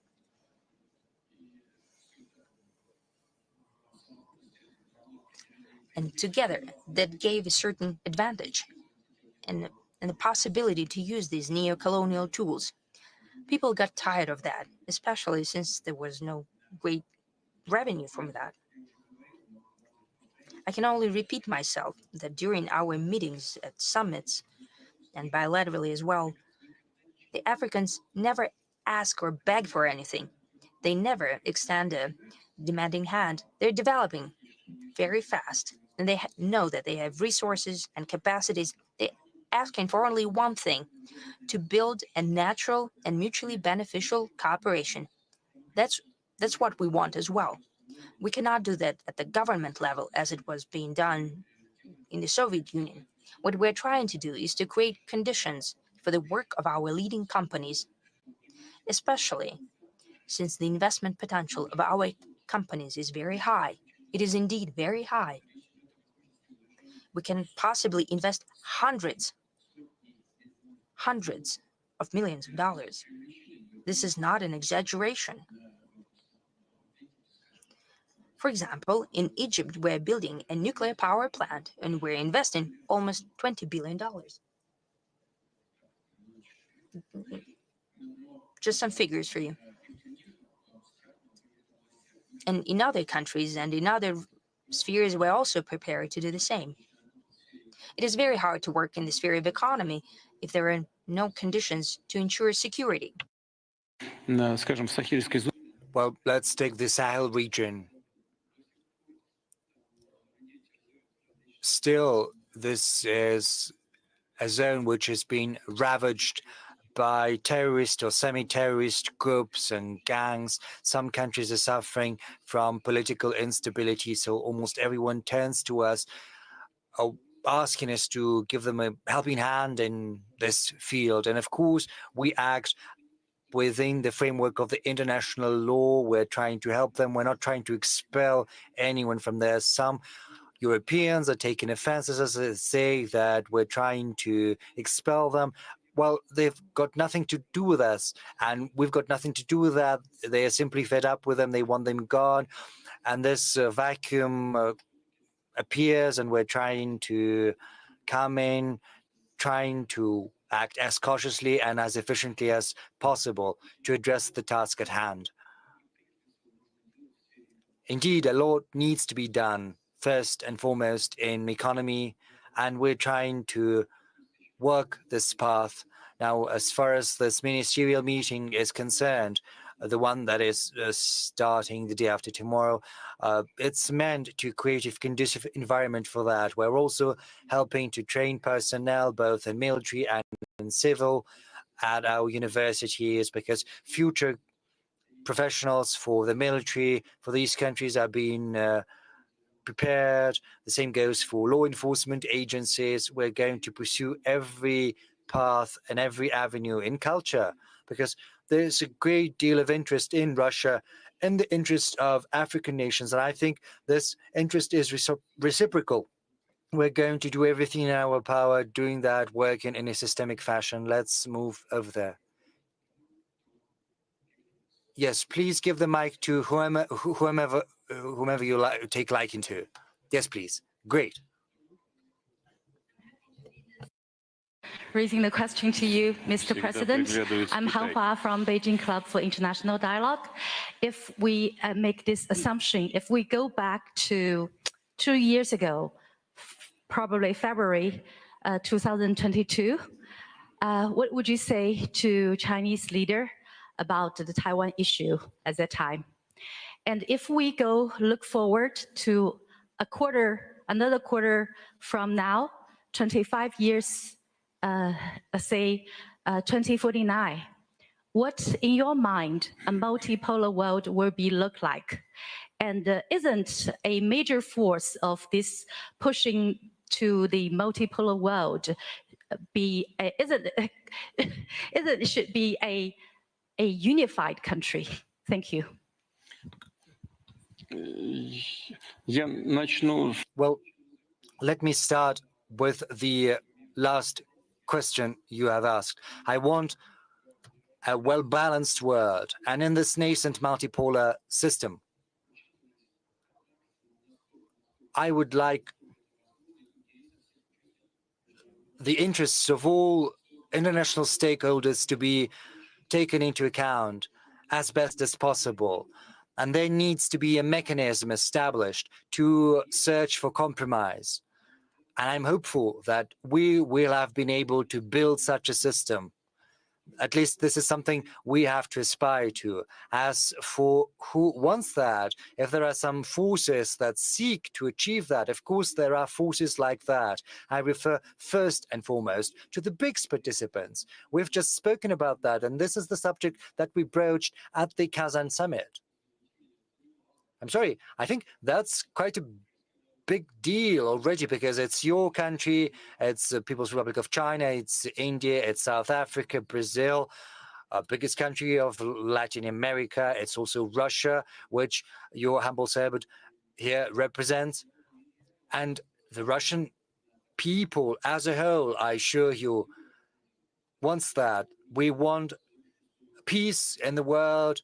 We want an environment which is conducive to everyone's prosperity across the international community. So there's no way for me to forecast what the world is going to look like, but this is something we need to aspire to. Yes, please. Please stand up. Yes, over to you. Mr. President, thank you for your in-depth analysis, for your responses to the questions we've posed. You said that sometimes it's difficult to talk about means and military means. My question is about that. Yes, please speak into the mic. My question is precisely about that. Russia has traditionally criticized the use of military force for resolving difficult international situations, but in 2022, Russia resorted to using force. You make a convincing argument why this was necessary, and your explanation is very convincing as to why Russia was in the right to use force back then. But, you know, if you cite some right and you use it, it's impossible to deny others the right to do the same. So my question is about the Middle East. Who do you think has the right in this region to use military force, and whose military actions are illegal and illegitimate amid the current conditions, against the backdrop of the current crisis that is currently unfolding there? And another question, kind of a follow-up, but more a technicality. What are the borders within which Russia recognizes Israel? Because, you know, when someone appeals to self-defense, citing this right, the question of borders begs itself. This is not a difficult question, even though the situation is very complex. I'll try to formulate my response to your question in two parts. Russia believes it important for all the decisions of the UN General Assembly, UN Security Council on Israel and Palestine have to be respected and implemented. This is not a short-term policy. This position has traditionally been ours since the Soviet times, and Russia sticks to this stance. So if all the decisions of the UN General Assembly and UN Security Council are observed on the establishment of two independent states, then this will precisely be the foundation for resolving the crisis, however grave, however acute it might seem, and it is as of now. That's it. Mr. President, I can't help asking you about the borders. And what about the Ukrainian borders? What are the borders within which we recognize Ukraine? You know, we've always recognized Ukraine's borders based on our agreements after the collapse of the Soviet Union. But I would like to draw your attention to the fact that Ukraine's declaration on independence, which was supported by Russia, states that Ukraine is a neutral state.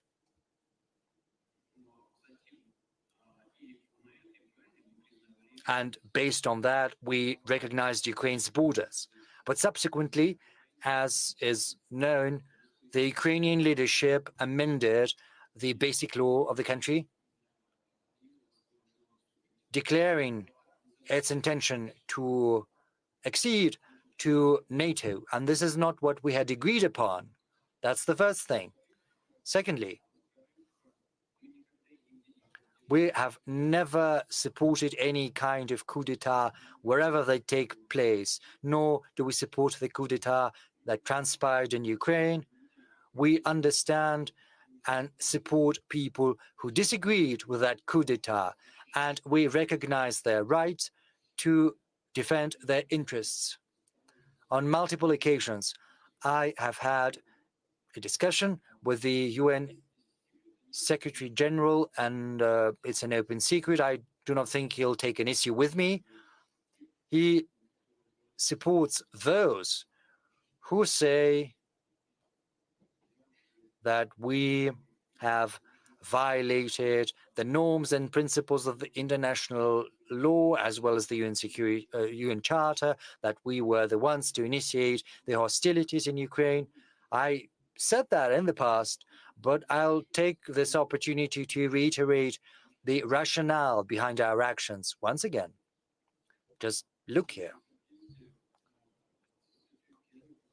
In compliance with Article 1 of the UN Charter, every nation has the right to self-determination, as far as I remember. Then those who live in the Crimea and in the southeast of Ukraine who disagreed with the coup d'etat because it was an illegal anti-constitutional act, they had the right to self-determination. Is that the case? Yes, it is.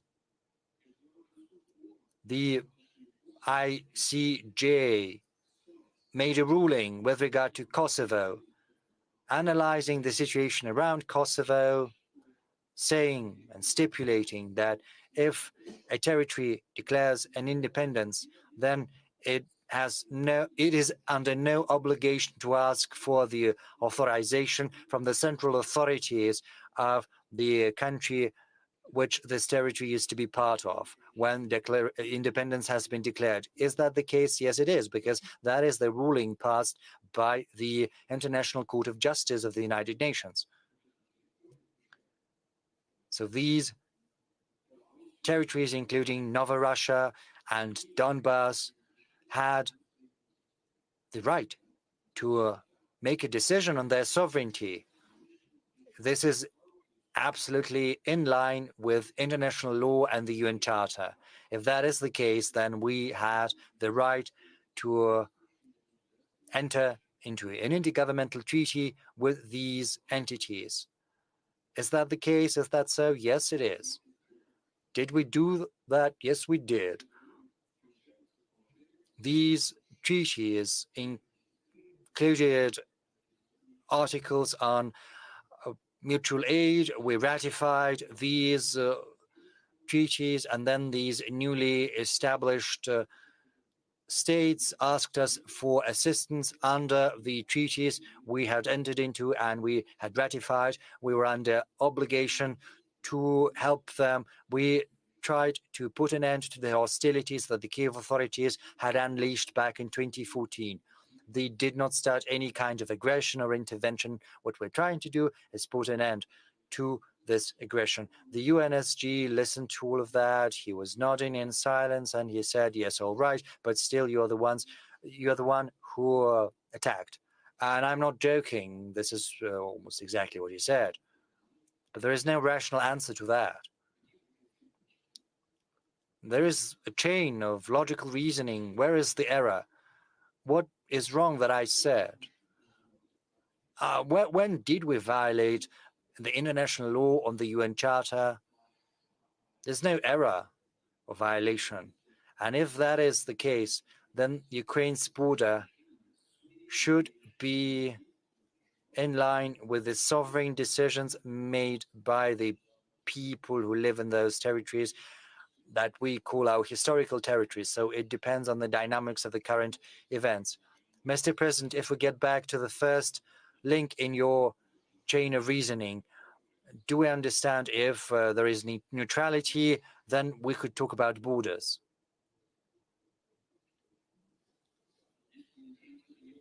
If there is no neutrality, then it's difficult to imagine any kind of good neighborly relations between Russia and Ukraine. Why is that? Because that would mean that Ukraine would be constantly used as a tool in someone else's hands, to the detriment of Russia's interests. So basically, the basic conditions for normalizing relations would not be there, and the situation could take an unpredictable turn. We would very much like to avoid that. Quite the contrary. What we want is building an environment for durable settlement. We want Ukraine to be a truly independent sovereign state rather than being a tool in the hands of some third nations used by them to further their own interests. Let's have a look at what's currently happening at the line of contact or in the Kursk region. They entered Kursk region and they're suffering terrible losses.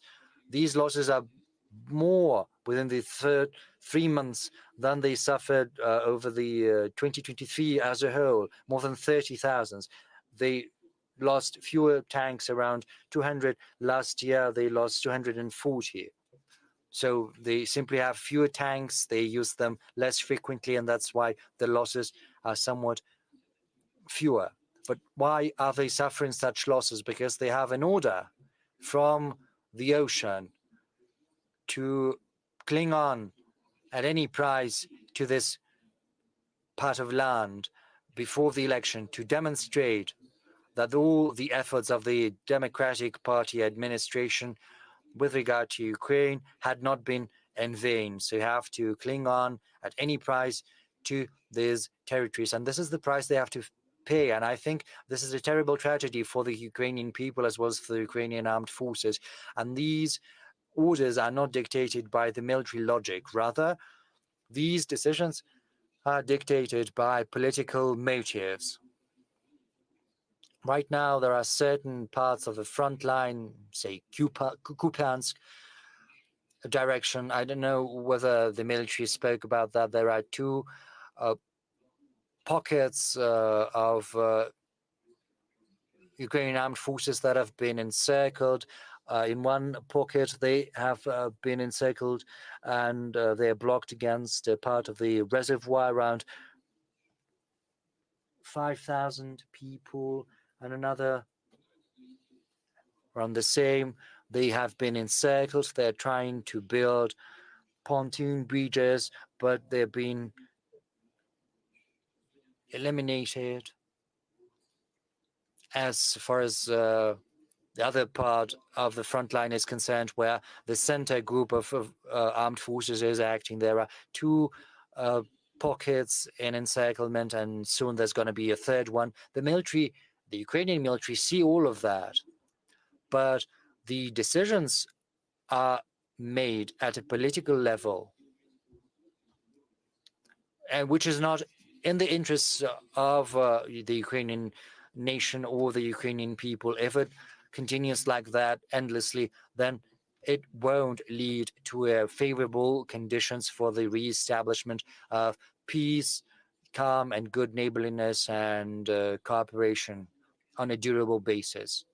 Even though this is precisely what we should be striving to achieve, that is what Russia needs to achieve, and that is why we're open to peace talks, not on some on the basis of some made-up notions based on wishful thinking. We have to act based on the realities that we see,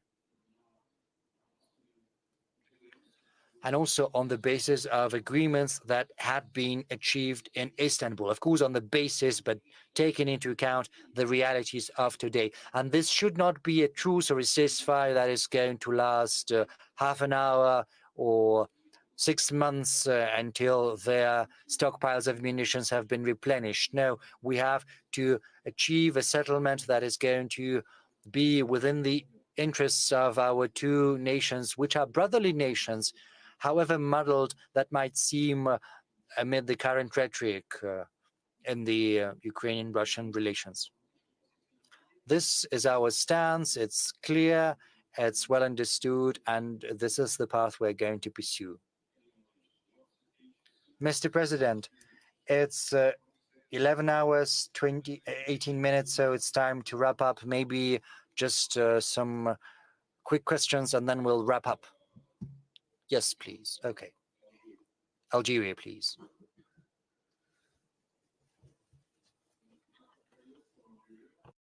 Mr. President, in regards of this horrifying genocide happening in Palestine, would Russia endorse and help the international community reintroduce the bill regarding the criminalization of the Zionism that was retrieved in the 80s from the UN? And second thing, Mr. President, you mentioned in the Olympic Games the case of the female boxers. I think we all know here that it's about the Algerian one, and it's a lady. Her father says it's a lady. Our society is a very conservative one, and this would never happen. Anyway, thank you. You know, if she's a woman, God gave her health and new sports achievements. Then I didn't speak about her, but I was saying that the situation is impossible. Well, someone declares himself a woman and then competes against women, though, please forgive me, though external sex signs tell us a different story. But some sports theorists are saying that indeed it has nothing to do with. Well, if a person declared himself to be a woman, then it's just so simple. They can go ahead. It may come to anything then. That's number one. Now, number two, about Zionism. I understand, and I've spoken about it multiple times. I was saying that every action should be commensurate to the threat and to what's happening on the other side. Then we naturally condemn all kinds of, all manifestations of terrorism, and the attack on Israel was such a manifestation on the 7th of October. That's when it happened. But the response should be commensurate. What we need to strive for right now is to bring to a minimum, to a zero, the suffering of the Palestinian people. The hostilities must be ceased immediately. Everything should be done so that Israel and Palestine, Hamas in this case, agree upon that.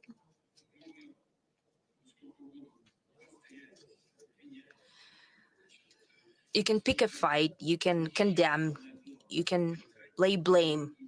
Anything is possible, but right now, most important thing is to discontinue hostilities. Israel is conducting hostilities there, and it seems that they've run out of space to fight, but they continue.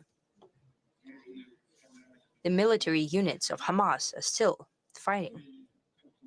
How long can that last?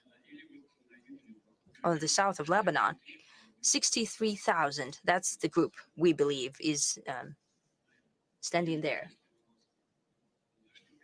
They've entered the southern part of Lebanon, but the main group is still standing on the border.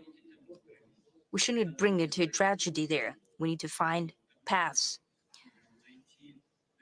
toward finding a mutually acceptable solutions. The question is, could they be? Are they possible? Is it doable? I think it is. I think it is doable, however strange it may seem.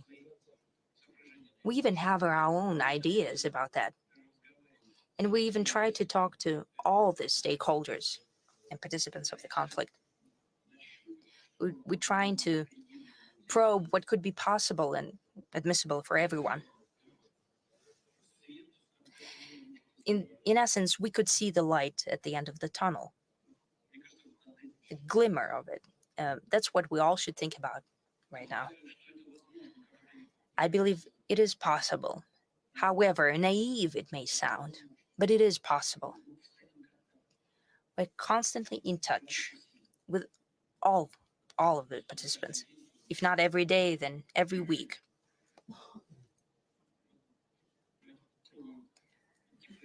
Let's try to walk down this path. I'm very afraid to jinx it and to disrupt one of the efforts that we're making. We're not alone in it. With some of our partners, so to speak, we're also in touch on this matter.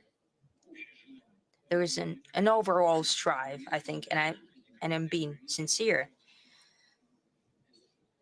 And it seems that we're moving in the right direction there. I have a feeling that today almost everyone, all stakeholders of this complex process, everyone, at the very least, they do not want the further development towards confrontation. On the contrary, they're thinking about finding some agreements. Let's think about that, okay? And we're working on it. However strange, we have a conflict with Ukraine, but since we receive appeals from many participants of the conflict with ideas, with proposals, naturally we are in contact with everyone.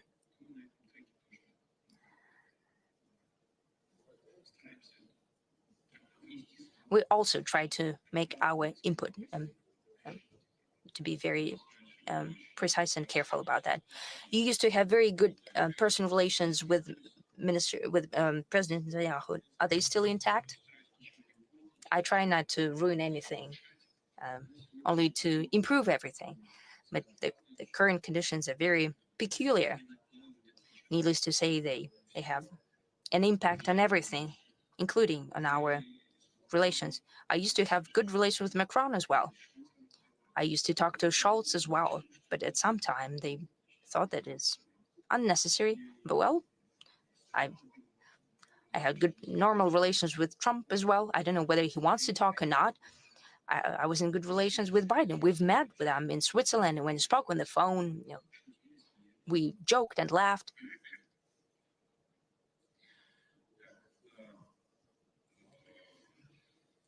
Okay, Saudi Arabia, please.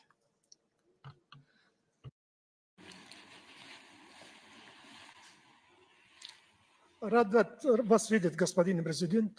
happy to see you, Mr. President. It is mutual. Your speech in this audience brings along the memories of your Munich conference speech in 2007. Indeed, the world order stopped being unipolar. We now have three great powers: the US, Russia, and China. It seems that these countries will compete against each other. A hot war between them is unlikely because each of them have weapons of mass destruction.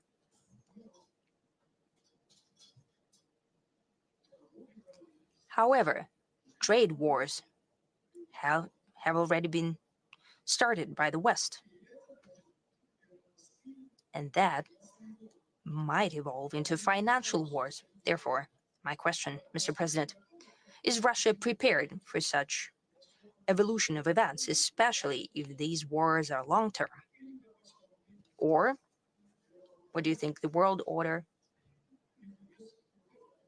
has another scenario of development? Thank you. Well, no.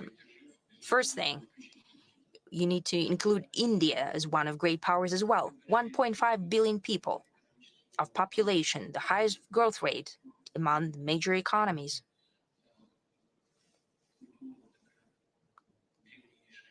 Ancient culture and so on, and the future, good future for growth. There are other fast developing countries that naturally will be among those states that have great influence on the current policy on global development and on the future of humankind as well. Look what's happening with Indonesia, 300 million. And look at some African countries. Saudi Arabia is also playing a very big role in global energy. This single point is quite enough. One movement, one word of the Crown Prince is enough to have an impact on global energy markets. Tremendous influence. Now, as for those countries that you have mentioned, you spoke about rivalry between them. You know, healthy competition is always good. It never was detrimental to anyone. I'm not giving an ironic comment here. It brings to life the internal forces of each country. It helps propel its development. Monopoly is bad. But over the pond, they say that there is just one good case of monopoly, when the monopoly is good, when its own monopoly. But it's a joke, but because that's also bad. It undermines the core, the internal energy of growth for those who have the control over the monopoly. So there is nothing bad here. The thing is that this natural competition should not evolve into an aggression of one country against another. Most importantly, that the agreements elaborated and agreed upon by all stakeholders, agreed, the rules that they have agreed upon, not that someone invented, these rules must be observed so that these limitations and sanctions that we're calling illegitimate, that are not used and applied as a tool for competition.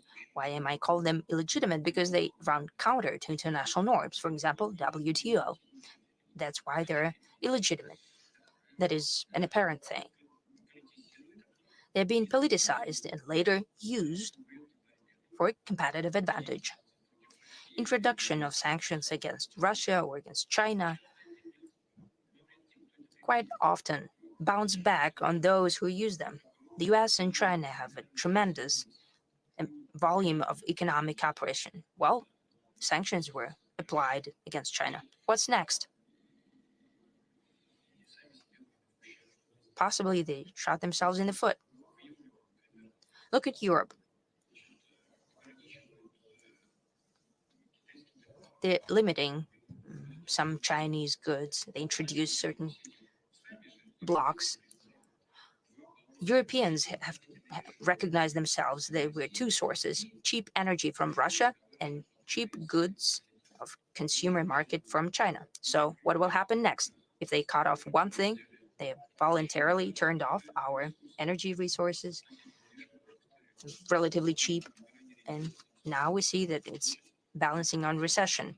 If they now abandon relatively cheap Chinese goods, they would have inflation. The same would happen in the US. They have quite enough issues on their plate. They have a triple deficit, 34 billion of debt, external trade deficit, and so on.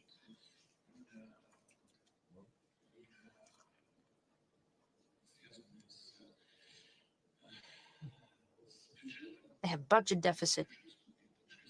I think it stands at about 6%.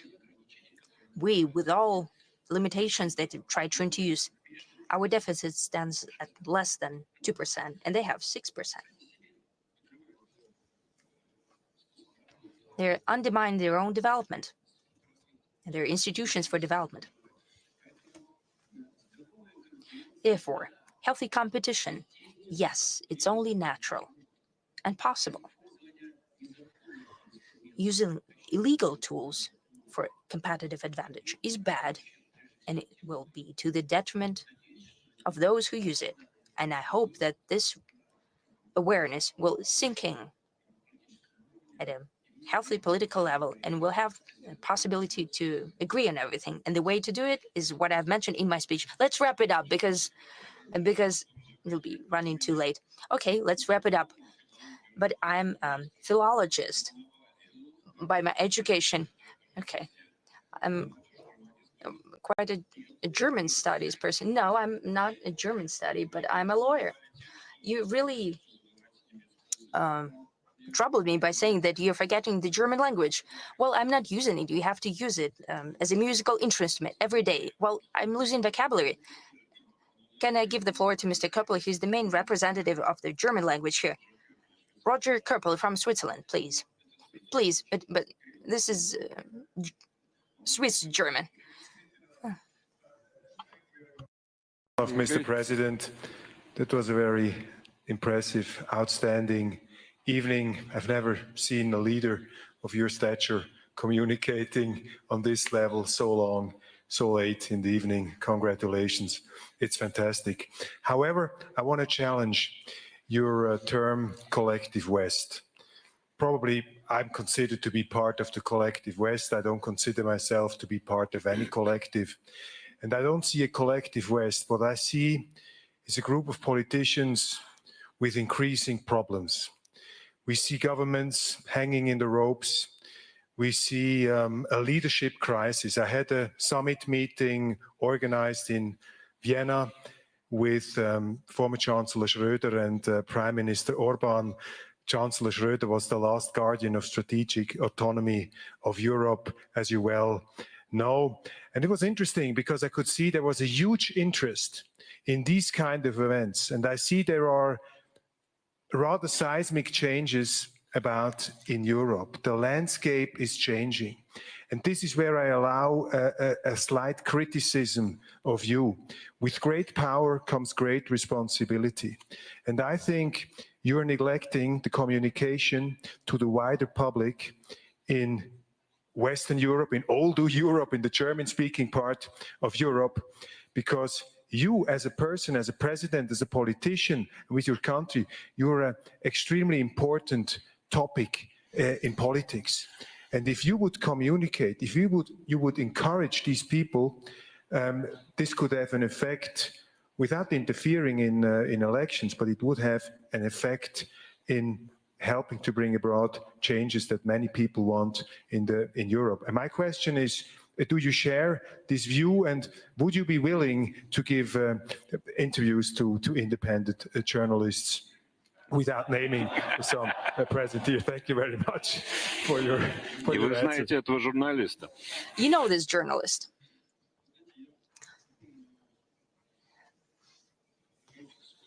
You know, you mentioned Chancellor Schroeder.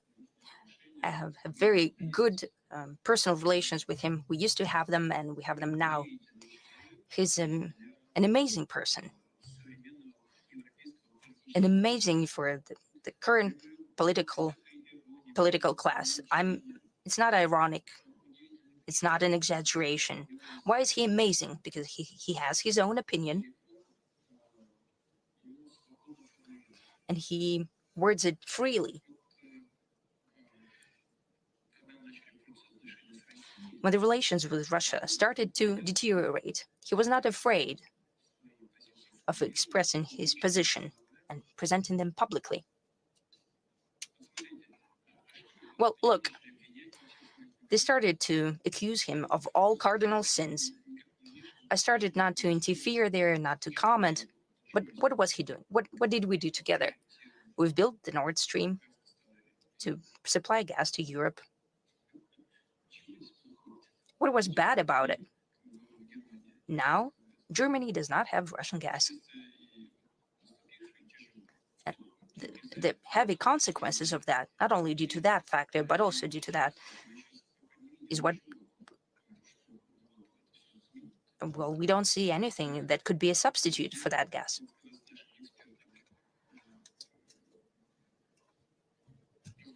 When I speak to my experts, well, it's not what I'm saying. I'm just repeating the words of the experts.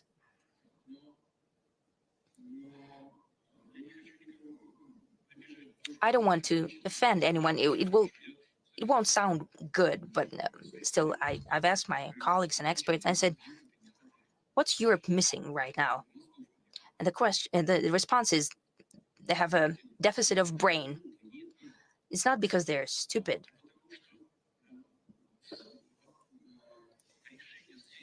It's because the decisions in economic sphere are made by politicians who have nothing to do with economy. The decisions are politicized, badly calculated, that have no real ground for it. The same applies to the green agenda. Yes, it's a noble cause, naturally. Are we concerned by that? Yes.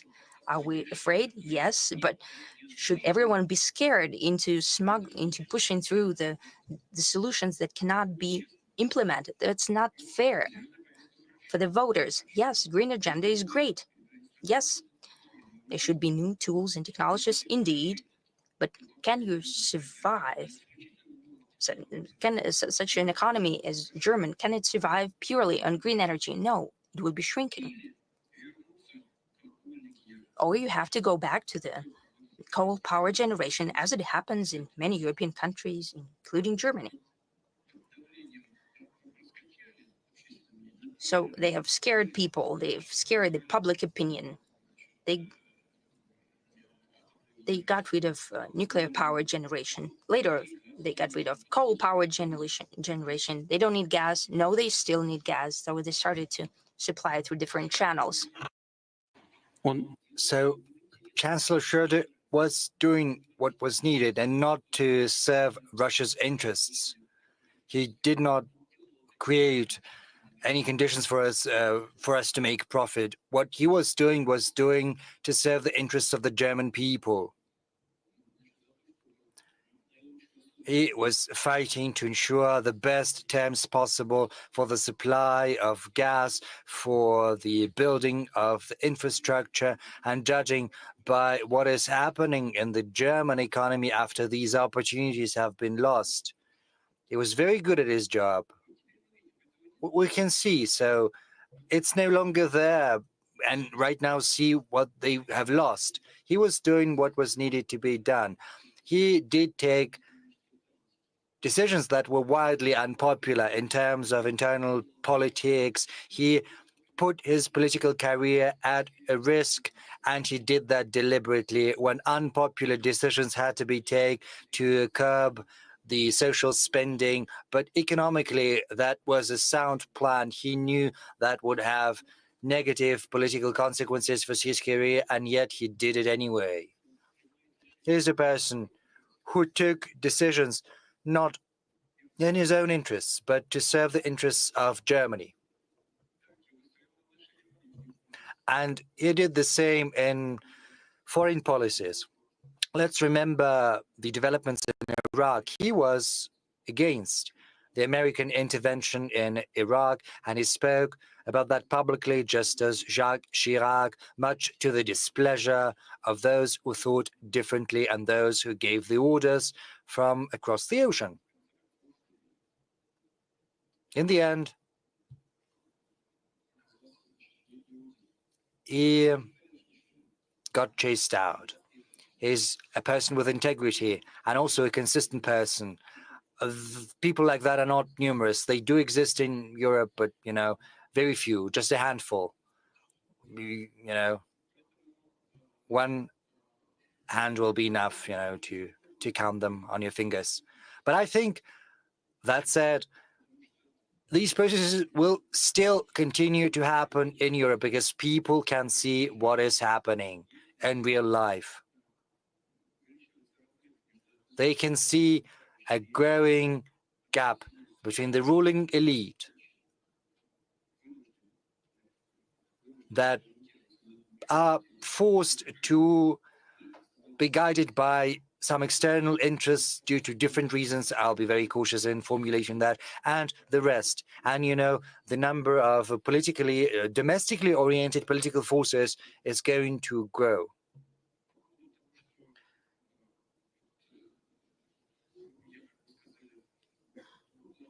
You said that I'm avoiding communicating with the wider public. Well, I do not think it is proper for me to address directly the citizens of those countries whose leadership basically anathemizes us, unwilling to listen to any arguments we have to offer. Yes, we can work, and, you know, we've got the media, but they are being hounded despite the proclaimed freedom of speech. You know, our media are prevented from doing their work both in Europe and the US. Enormous difficulties are being created to hamper their work. Ask them, and they will tell you. We have just one thing we can count upon, that is Russia today, because we do not have as ramified a system as the Anglo-Saxon world can boast of. But they're even afraid of Russia today. But I'm open as circumstances allow. You know, I met with Tucker Carlson from time to time. I've got contacts with journalists, Western journalists included. So, well, go ahead. Well, talking directly, you know, it often leads to an unhealthy reaction. There's this stream of consciousness, as it was. You remember the new president-elect, he was accused of ties with Russia. There were hearings in Congress, there was an inquiry, and they found nothing because there was nothing to find. They could corroborate or prove nothing because there was nothing to prove. And, you know, so much energy was spent on that. It could have been spent better elsewhere. And I do not want to create problems for anyone, honestly.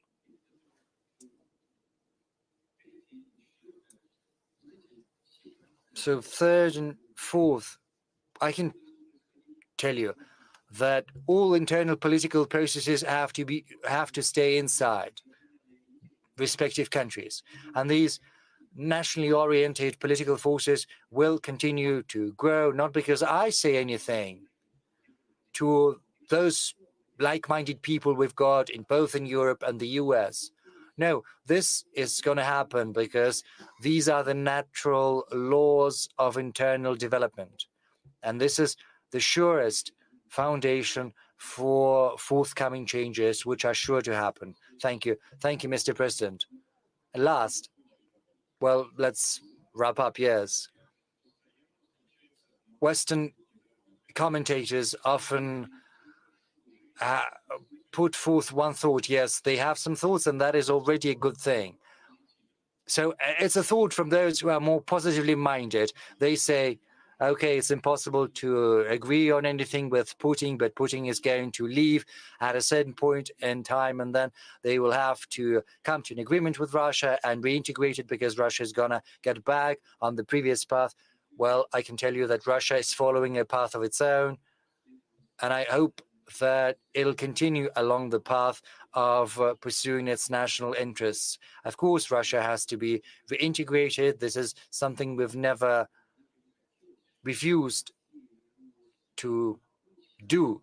But I would hate for Russia to get back to the path it had been pursuing before 2022, which was, as I said in my speech, a path which was basically accompanied by a creeping and surreptitious intervention against Russia, intervention that was aimed at subjugating Russia to serving someone else's interests. Russia cannot exist in such a subservient state, serving someone else's interests.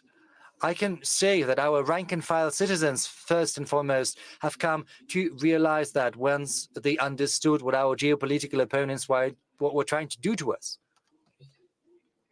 You know, the whole logic of the current developments demonstrates one thing to us. People have come to realize what was happening, what they were trying to do to us, even though on the surface it was looking great. They were patting us patronizingly on the shoulder. And I think that explains this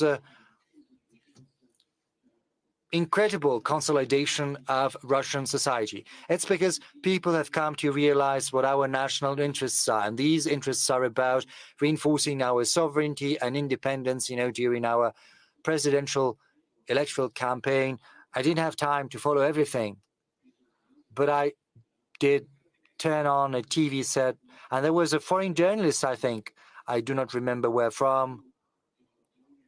This journalist approached a man in Belgrade region, just a man in the street. You can ask, you can search for that in the archives.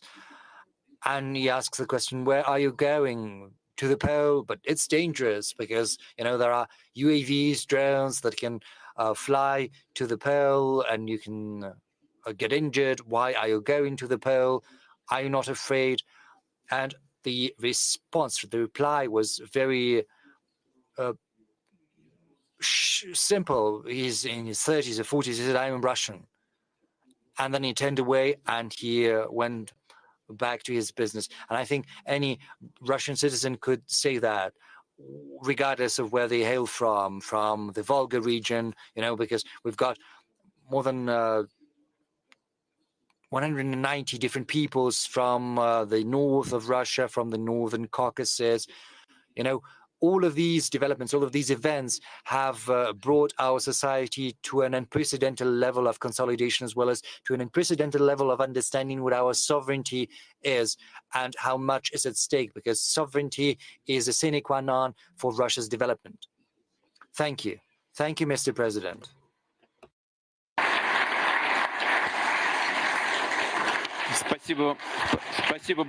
Thank you. Thanks a lot. To you and to our moderator, I offer my thanks to you.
you.